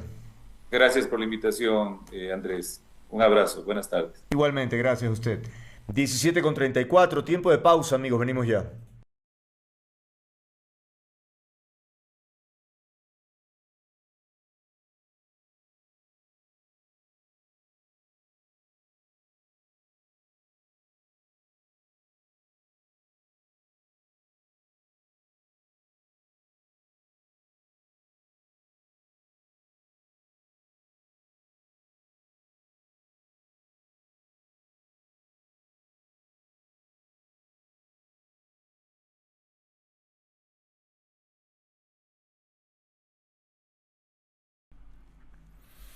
Bien, continuamos con nuestra agenda informativa, nos vamos al plano netamente político. Si nuestros invitados están, por favor que pasen al estudio principal para presentarlos y hacer una introducción pertinente. Este es un tema que ya lo comentábamos al inicio, en donde el presidente está insistiendo en algo que ya incluso el pueblo se ha pronunciado y que también estuvo entre las primeras iniciativas del presidente Noboa. Por favor, para que enciendan las cámaras y poder confirmar que nos escuchan y ahí verlos también. Siempre es bueno ver a los invitados y conversar. Así es que estamos a la expectativa de que hagan esa conexión, que prendan el dispositivo de la cámara y así iniciar la conversación. Decíamos que la cuarta pregunta del presidente Noboa para la consulta tiene que ver con la reducción del número de asambleístas de 151 que deberían llegar a 73. Ahora, ¿cuál es el argumento que plantea el gobierno para esto? Dice optimizar la representación legislativa y hacer más eficiente la labor del Parlamento ecuatoriano. Bien, entonces la pregunta inicial para los dos invitados, decíamos, es Natasha Rojas, coordinadora de Unidad Popular, y Juan Fernando Flores, primer vocal nacional del movimiento Creo, además ex asambleísta por esa misma agrupación. Es ¿cómo reciben esta iniciativa? ¿Les parece que es redundar, que está insistiendo innecesariamente, o resulta interesante la posibilidad de esta reducción? Natasha, empecemos con usted, bienvenida. Muy buenas tardes, un gusto compartir este espacio con todas las personas que le están escuchando y siguiendo en sus redes sociales. Bueno, para nosotros un elemento fundamental es siempre defender más democracia, más participación de todos los sectores en el caso de nuestro país. A nosotros nos parece, Comunidad Popular, que es equivocada la decisión del gobierno nacional. La reducción del número de asambleístas no necesariamente va a mejorar la calidad de asambleístas que tenemos en este momento en nuestro país. Creo que es importante empezar a discutir elementos de profundidad respecto del papel, la contribución, el nivel de aporte que deben dar los asambleístas en el país, que no necesariamente se expresa en el número. Nosotros tenemos en la actualidad asambleístas que nos dicen que se han oponido, que han resolvido, etcétera. Asambleístas que se ponen a dibujar, asambleístas que únicamente llegan a ese sector a levantar la mano y no a plantear y a profundizar los distintos elementos que tiene como responsabilidad esta Asamblea Nacional.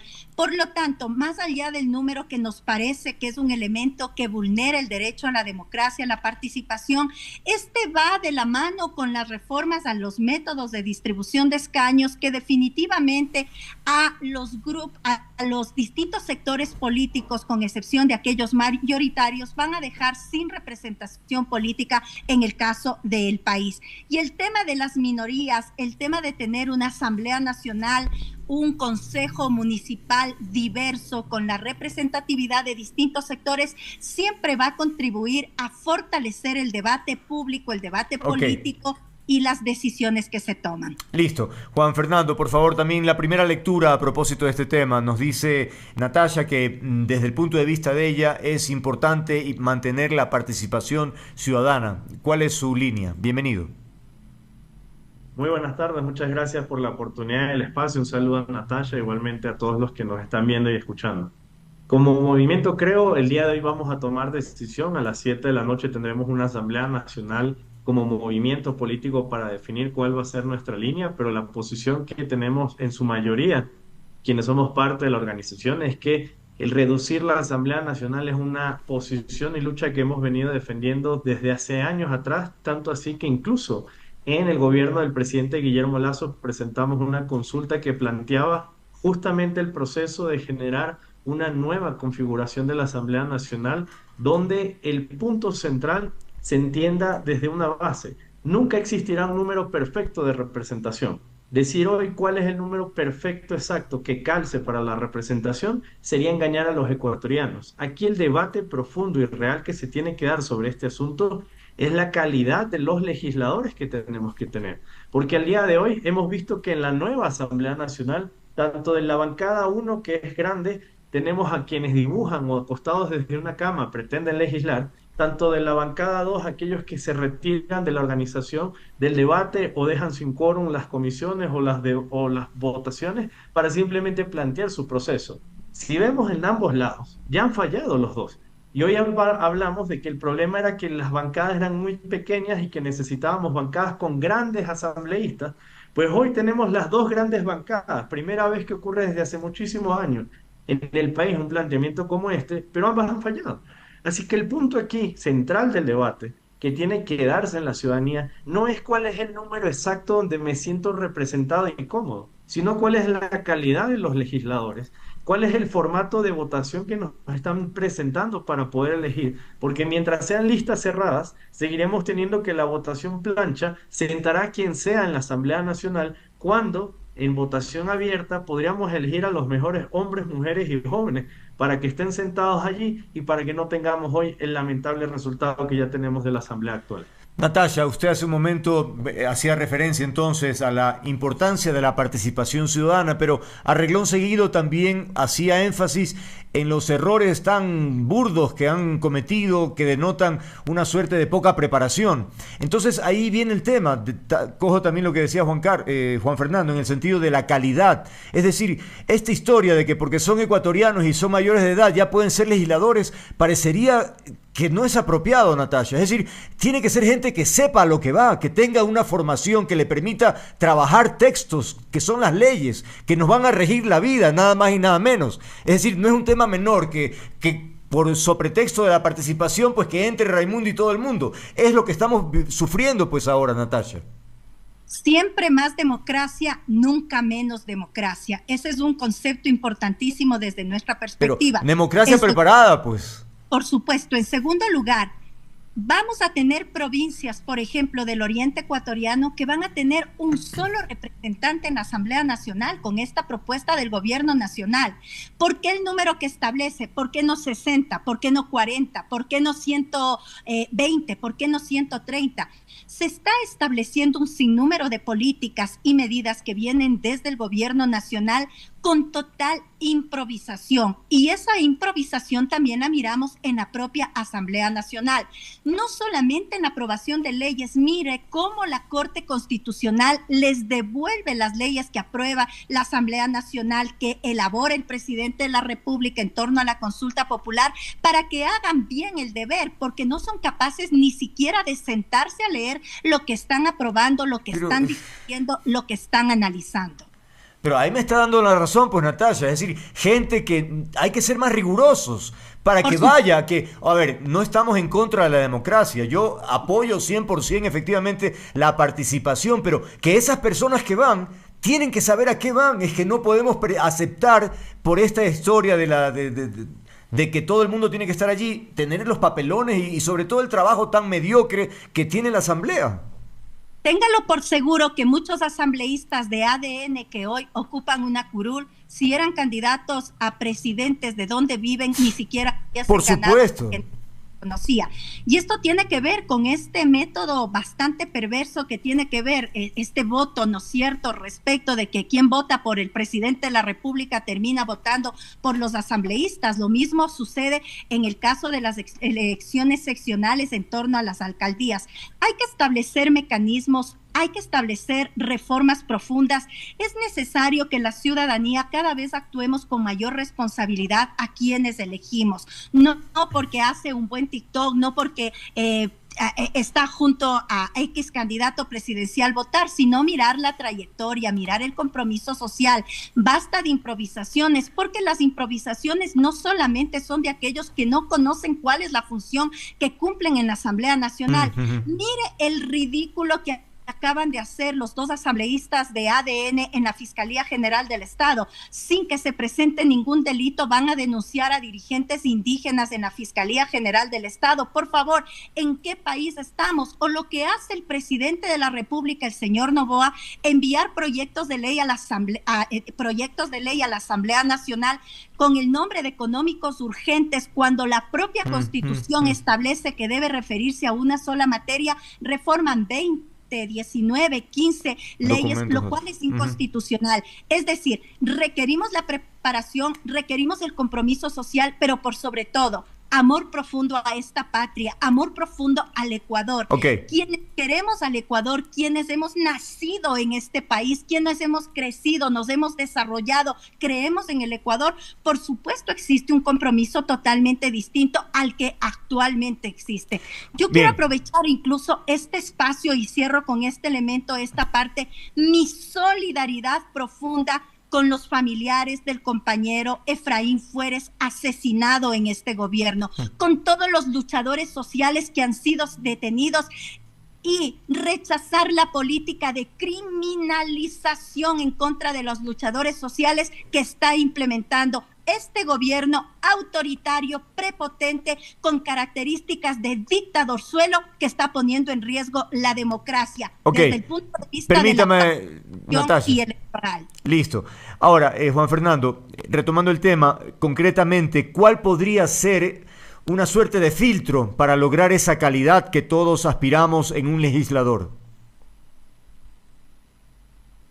El primer filtro tiene que ser la evaluación del sistema de las organizaciones políticas que tenemos en el país, porque lamentablemente, estimado Andrés y quienes nos escuchan, y Natasha no me va a dejar mentir, de las 17 organizaciones nacionales, yo creo que con una mano podríamos contar las organizaciones políticas que realmente están constantemente activas, participando, formando, generando cuadros y opinión, mientras que las otras 12 son organizaciones que solo aparecen para el negocio político de cuando hay elecciones. Y ahí ese es el primer filtro, porque cuando lamentablemente se colocan listas a quienes son famosos, quienes tienen muchos seguidores, y que detrás de eso también se tiene que tener duda de dónde viene el financiamiento de esas organizaciones políticas, muchas veces ellos pueden llegar a ocupar una cúpula.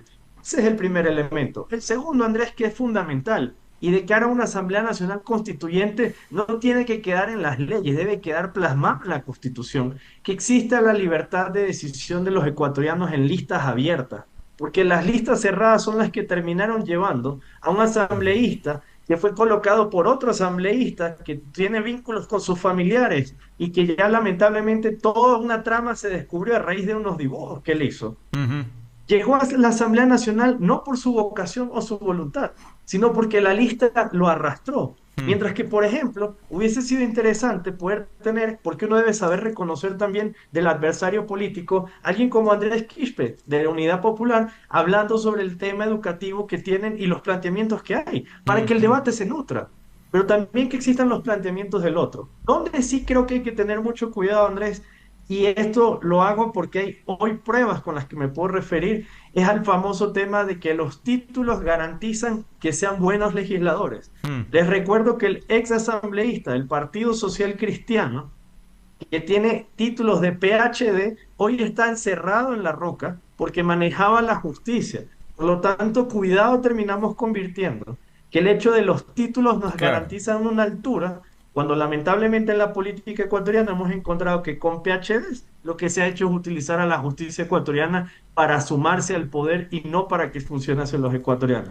Y el último filtro, y con esto concluyo, que es fundamental, es el exigir a las organizaciones políticas formación continua y real para que los candidatos puedan llegar a la Asamblea Nacional o a los espacios que ocupan a ejercer. Es lamentable que la Asamblea Nacional actual haya tenido que utilizar 2 semanas de su tiempo en dar talleres a los legisladores electos sobre cómo es la Asamblea Nacional, cuáles son las comisiones, cómo se vota, cómo funciona el sistema de DTS, porque no es el KIPUX. Es decir, eso da pena, porque eso demuestra que gastamos los ecuatorianos de nuestro bolsillo para pagarle a alguien que ya debería llegar a ejecutar un cargo y una responsabilidad, a que recién se entere que son cuántas comisiones, dónde quedan y están sus oficinas. Entonces, los filtros sí se pueden constituir con responsabilidad, pero también, y este es el último punto que es fundamental, hacer un llamado a la ciudadanía de que a la hora de elegir, no lo hagamos por simpatía, sino por quienes realmente lleven propuestas de debate, porque estamos a vísperas de una posible Asamblea Nacional Constituyente, que al menos como movimiento creo nosotros decimos sí a ese proceso, donde ahí sí esperamos que estén los verdaderos padres y madres de la patria, y no que tengamos a dibujantes o a gente acostada desde la cama para dirigir el futuro de una nación. Natasha, ¿cuál es la posición de ustedes frente a esta iniciativa, por ejemplo, de que las listas sean abiertas y no cerradas? Porque en definitiva, uno vota sin saber quién es el que llega, es una sorpresa. Es decir, ¿cuál es la posición de ustedes ahí? Se requiere una campaña en mejores condiciones desde el Consejo Nacional Electoral, que se difunda ante la ciudadanía las formas como tiene que votar y la posibilidad que tiene que escoger el ciudadano y la ciudadana a sus candidatos en este escenario. Pero yo creo, sumando al tema de los filtros, un primer gran filtro es que quienes sean candidatos no pueden tener conflicto de intereses. En la actualidad existe conflicto de intereses, por ejemplo, del presidente de la República y todos los negocios de la corporación Novoa. En segundo lugar, que no estén infiltrados por el narcotráfico y por el crimen organizado.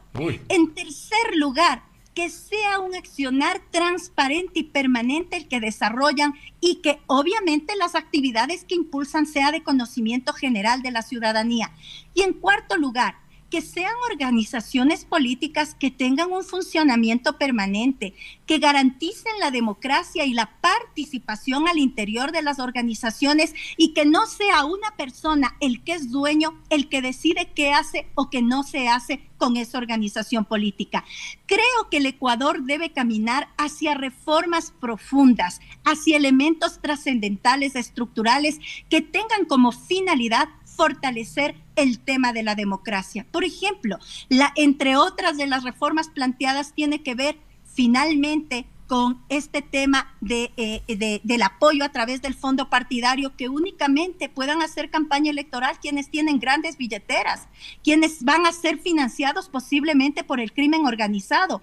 Entonces son elementos profundos que deben ser discutidos y que lamentablemente son los aspectos que son dejados de lado, que no se profundiza en la discusión. Por supuesto, hay que, como dice nuestro pueblo, ¿por qué será? Dios averigua y perdona. Ahora bien, incorporo un elemento que me parece no menor, importante considerarlo, porque el Ecuador, es decir, todos los ecuatorianos pagamos entre 50 y 60 millones de dólares anuales para mantener esa asamblea. El 80% del presupuesto se va en remuneraciones y operaciones básicas. Entonces, me pregunto, ¿no se debería considerar eso al momento también de pensar en reducir el número, Juan Fernando?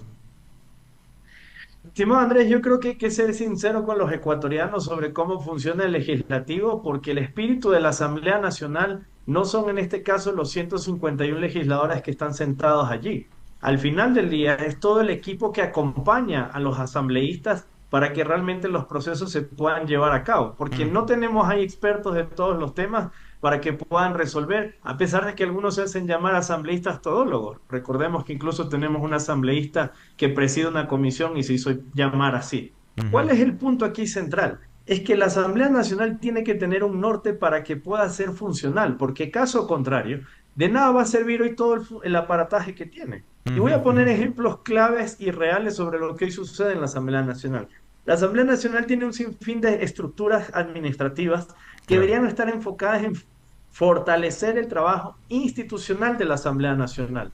Pero cuando la Asamblea solo se presta para aplaudir a uno o a otro, o simplemente quedarse en silencio, ahí es donde empezamos a ver que ese edificio queda muy grande para las pocas personas que cobran allí. Entonces, ahí el punto central, que yo creo que sí debe ir al debate, y aquí sí quiero aprovechar para corregir algo que mencionó Natasha, no en el ámbito de debatir, sino que es importante aclararle a la ciudadanía. La pregunta correspondiente al financiamiento de organizaciones políticas no topa de ninguna manera el financiamiento de las campañas. Lo que topa es el financiamiento interno y administrativo de las organizaciones políticas. Hoy, un candidato tenga plata, no tenga plata, va a recibir el mismo fondo de todo al mezclar las cosas, porque terminamos teniendo una fanesca que no resuelve el problema de la ciudadanía. ¿Qué sí debe clarificarse, estimado Andrés, y que lamentablemente no sucede en la Asamblea Nacional? Los conflictos de intereses, pero transparentes. Nosotros en la legislación del 2021, con el asambleísta Ferdinand Álvarez, que era en ese entonces la Revolución Ciudadana y hoy es de ADN, tenía una empresa dedicada al lobby. Nosotros presentamos una ley para poder coordinar el lobby en el país, porque el lobby es algo que sucede todos los días. ¿Qué hizo? Él, teniendo un conflicto de intereses, presidiendo la comisión de participación ciudadana, se dio de baja esa ley porque esa ley perjudicaba a la empresa que él tenía. Él debía abstenerse de votar, pero no lo hizo. ¿Y cuál es la sanción que se le impuso? Ninguna, porque era amigo de quienes en ese momento estaban en el poder. Entonces, la transparencia es lo que hace que se aleje de la ciudadanía en las instituciones. Hoy lamentablemente tenemos asambleístas que ni siquiera se les conoce. Hasta la fecha han cobrado su salario, pero no han presentado ni un Nada. pedido de información, no han intervenido ni una sola vez en el Pleno de la Asamblea Nacional, no han pedido ni la palabra en la comisión para al menos decir que se van al baño, pero están cobrando su salario. Y el problema ahí no es que ellos cobran su salario, sino lo que mencionaba Andrés de la estructura interna. ¿Cuándo vamos a transparentar quiénes son los asesores y los asistentes parlamentarios de los legisladores? Porque la práctica de seguir lamentablemente diezmando o colocando a gente para que sea chofer, cobre $3.000, pero le tiene que entregar por debajo las cosas, siguen pasando en la actual Asamblea Nacional.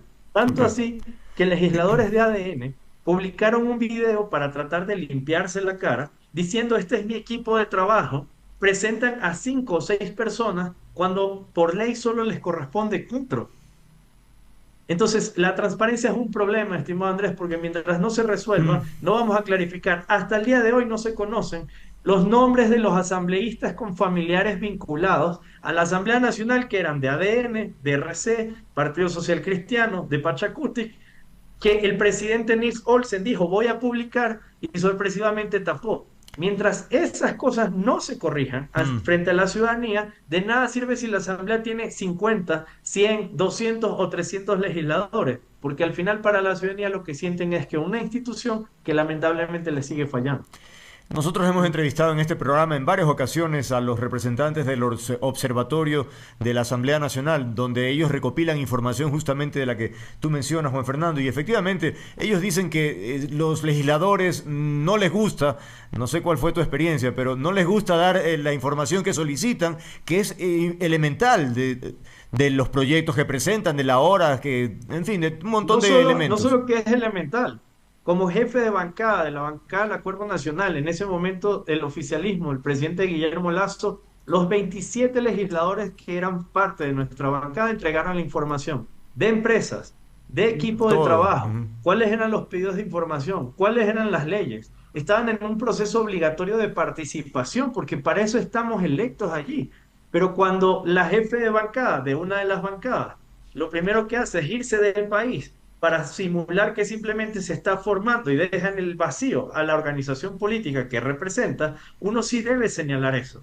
Que si eso hubiese ocurrido en el gobierno del presidente Guillermo Lasso y yo como jefe de bancada le hubiese dicho a ustedes, me voy a estudiar a otro país, en ese momento nos hubiesen acabado. Pero al parecer ahora es mejor guardar silencio cuando la realidad es que tenemos que levantar la voz, porque así como reconocemos las cosas buenas, de que se entreguen las ambulancias, de que se entregue el equipamiento militar, de que siga el proceso de la lucha contra la desnutrición crónica infantil, que inició en el proceso de Guillermo Lasso, también debo criticar las cosas que hoy lamentablemente se hacen mal, porque Ok. eso es lo que le hace daño a la institucionalidad. Y ahí quien gana es los modelos autoritarios, porque con instituciones débiles lo que pierde es la democracia. Y Natasha, finalmente los ecuatorianos ganamos con transparencia, efectivamente saber con certeza quiénes son, lo que usted decía también hace un momento, ¿no? Los conflictos de intereses. Es inadmisible, es impresentable efectivamente que haya gente con vinculaciones irregulares. O sea, ¿en dónde estamos, no? Realmente es lo lamentable de la asamblea que tenemos actualmente. Entonces, me imagino que en eso coincidimos, Natasha. Asambleístas, ministros, directores del IES, del señor Lama, conflicto de intereses en el ámbito de la salud y dirige el Instituto Ecuatoriano de Seguridad Social. Es una circunstancia muy compleja, pero yo también iría más allá. Los asambleístas en el Ecuador deben ganar lo que gana un profesor, no más. Y de igual manera el resto del personal, que eso requiere reformas, por supuesto, pero es un elemento importantísimo que necesitamos empezar a discutir. Pero así como nos afecta lo que gasta la Asamblea Nacional, a los ecuatorianos nos afecta lo que hizo este gobierno. Por arte de magia desapareció la deuda que tenía con el Estado ecuatoriano. Debía $98 millones. Aprueba la ley de solidaridad y Blum no debe absolutamente ahora un solo centavo. Por favor, los grandes negociados en los otros ámbitos, en el caso Progen, entre otros elementos. Acaba de difundirse en los medios hace pocos días que el Instituto Ecuatoriano de Seguridad Social va a desarrollar una contratación de 2,5 millones en publicidad y propaganda. ¿En dónde está el dinero? Nos incrementaron el IVA del 12 al 15% para invertir en seguridad y no hay seguridad en el Ecuador. Eso sí, miramos, militares y policías cómo enfrentan de manera brutal, copiando las estrategias del sionismo israelí en el Ecuador, porque Israel, a los momentos que ataca con la fuerza militar a Gaza, Palestina, lo hace en la noche, y de igual manera el gobierno de Daniel Noboa con esas mismas prácticas invade y criminaliza a las comunidades en la noche, solamente por poner un ejemplo de lo que está pasando en el país. Entonces yo creo que esta discusión respecto de la composición de la Asamblea Nacional, respecto de la calidad de la Asamblea Nacional es muy importante, pero por sobre todo también hay que discutir en el Ecuador, y eso deben contemplar las reformas, que quienes ofrecen una propuesta en la campaña electoral y hacen todo lo contrario cuando llegan a ocupar cargos de elección popular deben ser destituidos. Y solo pongo un ejemplo. Año 2023, año 2024, el presidente Daniel Noboa dijo que no va a incrementar el precio del diésel por los impactos económicos. Y tenemos en el año 2025 que incrementa el precio del diésel. Mintió al pueblo ecuatoriano, engañó al pueblo ecuatoriano, y eso no se puede seguir permitiendo en el Ecuador, porque es fácil que en campañas electorales ofrezcan el oro y el moro, y cuando ocupan cargos de elección popular hacen absolutamente todo lo contrario en perjuicio de los pueblos del Ecuador. Juan Fernando, hay una figura que también podría ser considerada en la posibilidad de una asamblea constituyente en función... se nos fue, a ver, ahí está, ya. Decía... Mil disculpas, ya los escucho. Sí, que hay una figura que se va a plantear posiblemente, digo yo, que tiene que ver con la bicameralidad en la asamblea, un sistema bicameral. ¿Crees conveniente, con la experiencia que tú has tenido, que haya, pues no sé, una suerte de Senado que tenga funciones específicas y otro grupo que trabaje, digamos, la estructuración de las leyes y luego pase al Senado? No sé, ¿te parece viable, eficiente? Este proceso de ir a una Asamblea Nacional Constituyente va a poder recoger varios de los puntos que justamente Natasha menciona, y que en ese sentido me alegra saber que está dispuesta a que existan procesos de transformación profunda, porque lamentablemente con reformas a la ley no vamos a poder lograr eso. Que es fundamental en el ámbito legislativo poder garantizar que exista justamente una división en el ámbito de si existe un Senado y una Asamblea de Cámara Baja. Que vamos a poder tener gente que tenga mayor experticia para garantizar que lo que se produce en esa Cámara Baja pueda llegar a una Cámara Alta y tenga un proceso de revisión. Pero eso pasa porque también entonces modifiquemos los tiempos y las formas en las que se constituyen ambas cámaras para poder tener una Asamblea Nacional responsable. ¿Por qué? Que hoy en día tenemos asambleístas nacionales que solo sirven, por ejemplo, para el proceso electoral en campaña. Pero cuando llegamos a la Asamblea Nacional, tanto el asambleísta nacional, que pudo haber sido electo por más de 1 millón de votos, tiene el mismo peso en la Asamblea Nacional que aquel que fue electo por 3.000 en Galápagos. Si separamos eso y genera una distribución distinta de representación, vas a poder tener un debate en 2 cámaras que te permita garantizar que lo que se está aprobando abajo no es cualquier locura que llega arriba. Ahí el debate que tendremos que tener, Andrés, es si el presidente de la República debe seguir manteniendo nuestra figura de colegislador, porque al final del día, el colegislador, que se convierte en el presidente, al final cuando llega una ley, si no le gusta, la veta, y eso hace un proceso de que se bloquee por casi 1 año el debate o la discusión sobre eso. Por eso el Código de la Salud no pudo avanzar, por eso varias reformas que son importantes para los ecuatorianos no han podido avanzar, porque recordemos que durante el primer periodo de Daniel Noboa como presidente de la República, vetó 13 leyes que su propio legislativo ahora, que donde él tiene el control, va a tener que tomar votación. Así que al final eso terminó siendo un tiro por la culata, porque ahora sus propios legisladores tendrán que tomar decisión, no de modificar la ley. Cuidado si les ocurre inventar como han inventado en algunas discusiones. Simplemente ir a votar si se mantiene o no ese proceso. Pero que es importante también es que hay que tener mucho cuidado con lo que voy a mencionar. Creo siempre he estado en una posición de que debates como la reelección indefinida no puede regresar a la palestra, por ejemplo, en una Asamblea Nacional Constituyente. Pero también existen hoy candados que generan un problema legislativo y lo dejo en el aire para que pueda ser un tema a discutir. Los legisladores, tras cumplir 2 periodos, no pueden volver a participar en el sistema legislativo. Eso genera que cada 8 años tú estás renovando constantemente la Asamblea Nacional y pierdes un proceso de carrera legislativa que te permita que exista un proceso de revisión profunda de si el trabajo legislativo que se viene haciendo es funcional o no. Quizás en un sistema bicameral se pueda permitir que ciertos legisladores que ya han tenido experiencia, que han aportado muchísimo,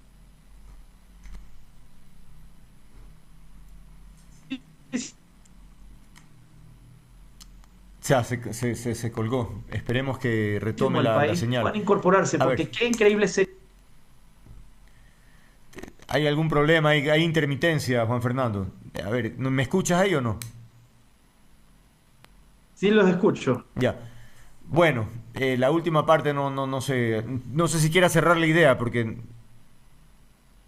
Lo más importante que consideramos es que se vuelva a abrir el debate sobre cuál va a ser el sistema de elección de un legislador, Ok. porque hoy el Código de la Democracia establece candados que pueden terminar siendo perjudiciales para la propia institución. Un legislador solo puede ejercer 2 periodos. Por lo Ujú. tanto, al cumplir los 8 años de ejecución, Complicado, el internet está por ahí difícil. A ver, Natasha, ha ocurrido en otras la ocasiones... Asamblea Nacional se renueva. Bueno, continuamos con Natasha. Quería preguntarle que en otras ocasiones una consulta popular, o suele ocurrir, esto lo he mencionado ya algunas veces, que la gente se pronuncia más por aceptación o rechazo al líder político. ¿Cómo ve en ese sentido la posibilidad de que el sí gane en las preguntas del gobierno? Bueno, primero que este va a ser un referéndum, por supuesto, en torno al gobierno de Daniel Noboa. El gobierno de Daniel Noboa y la derecha ecuatoriana buscan cambiar la constitución para eliminar los derechos y las garantías que tenemos los ecuatorianos. Quieren una nueva constitución para abrir las puertas a la privatización de los sectores estratégicos. Quieren una nueva constitución para poder desarrollar una política extractivista en todos los sitios, destruyendo la biodiversidad del ambiente y contaminando el agua. Quieren una nueva constitución para criminalizar la lucha social, para perseguir a los luchadores sociales, para eliminar lo que establece el artículo 98 que tiene que ver con el derecho a la resistencia. Quieren una nueva constitución porque la actual les impide hacer lo que la derecha ecuatoriana, los grandes grupos económicos han estado acostumbrados a hacer en este país. Nosotros como organización política hemos tomado la decisión de decirle no a la consulta popular.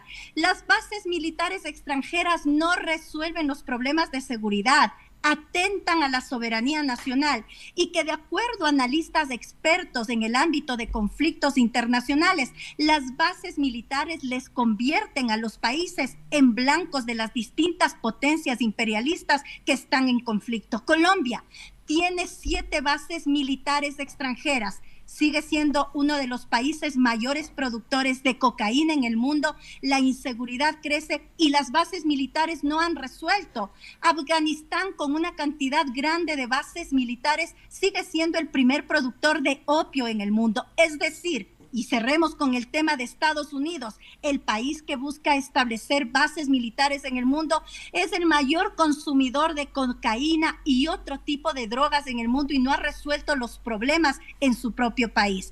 Y por supuesto, en el tema de la Constitución, son sueños que ha tenido la derecha de poder reformar esta Constitución para dejar el campo abierto a las privatizaciones, a la criminalización de la lucha social y a la eliminación de los derechos de los trabajadores, buscando la tercerización laboral, la intermediación laboral y precarizando las condiciones de los trabajos de los trabajadores en el Ecuador.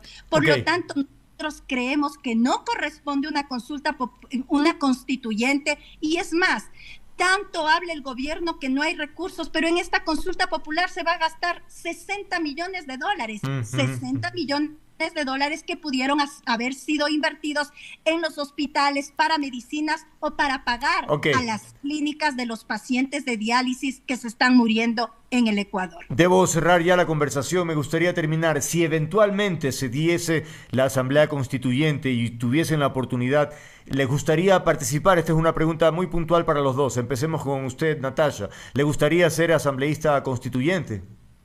Eso será una decisión de la organización política a la que pertenezco y de las bases de las distintas organizaciones sociales y populares, pero estamos convencidos que va a ganar el no en esta consulta popular. No al autoritarismo, no a la prepotencia, no a las privatizaciones. Listo. Igual para usted, Juan Fernando.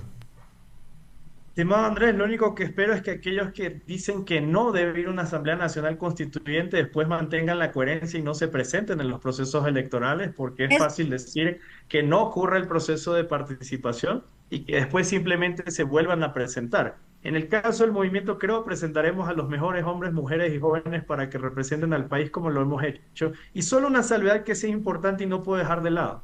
Natasha mencionaba que los gobiernos de derecha. Estimada Natasha, le recuerdo que ADN, inscrito en el Consejo Nacional Electoral, consta como una organización de centro-izquierda, por lo tanto son sus propios coidearios los que hoy están haciendo lo que le hacen al país. Bien. Con una política de derecha neoliberal en beneficio de los banqueros en el Ecuador que implementaron en el gobierno de Lazo y que se caracterizaron también por criminalizar la lucha social, por perseguir a los luchadores sociales. Coherencia y memoria histórica, por favor.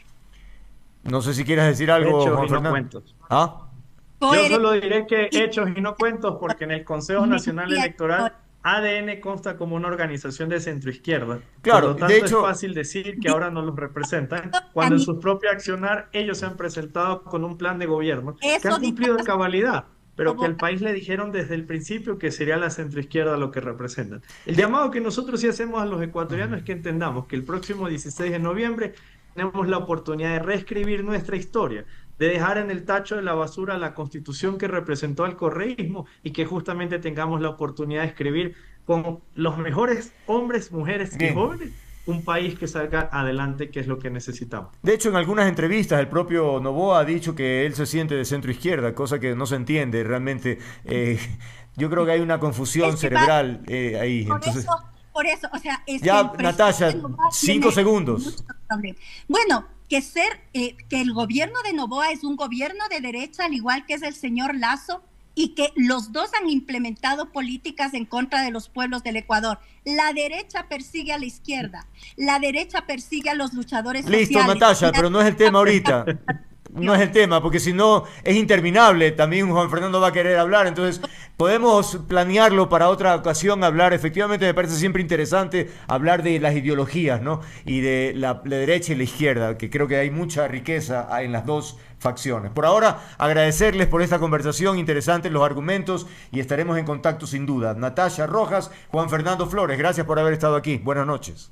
Gracias a ustedes por la invitación. Buenas noches. Buenas noches. Amigas, amigos, así concluimos este espacio, 18:35, es tiempo de despedir, pero recuerden, me encanta disfrutar con... No, a ver, es que esto siempre lo digo, entonces si me equivoco en una palabra ya se me va todito. Es tiempo de despedir, pero recuerden, me encanta lo que hago, disfruto interactuar con ustedes. Si quieren encontrarme, aquí estoy, estaré comprometido con el periodismo, con las ideas, con los afectos. Un apapacho, los espero siempre. Chao, chao.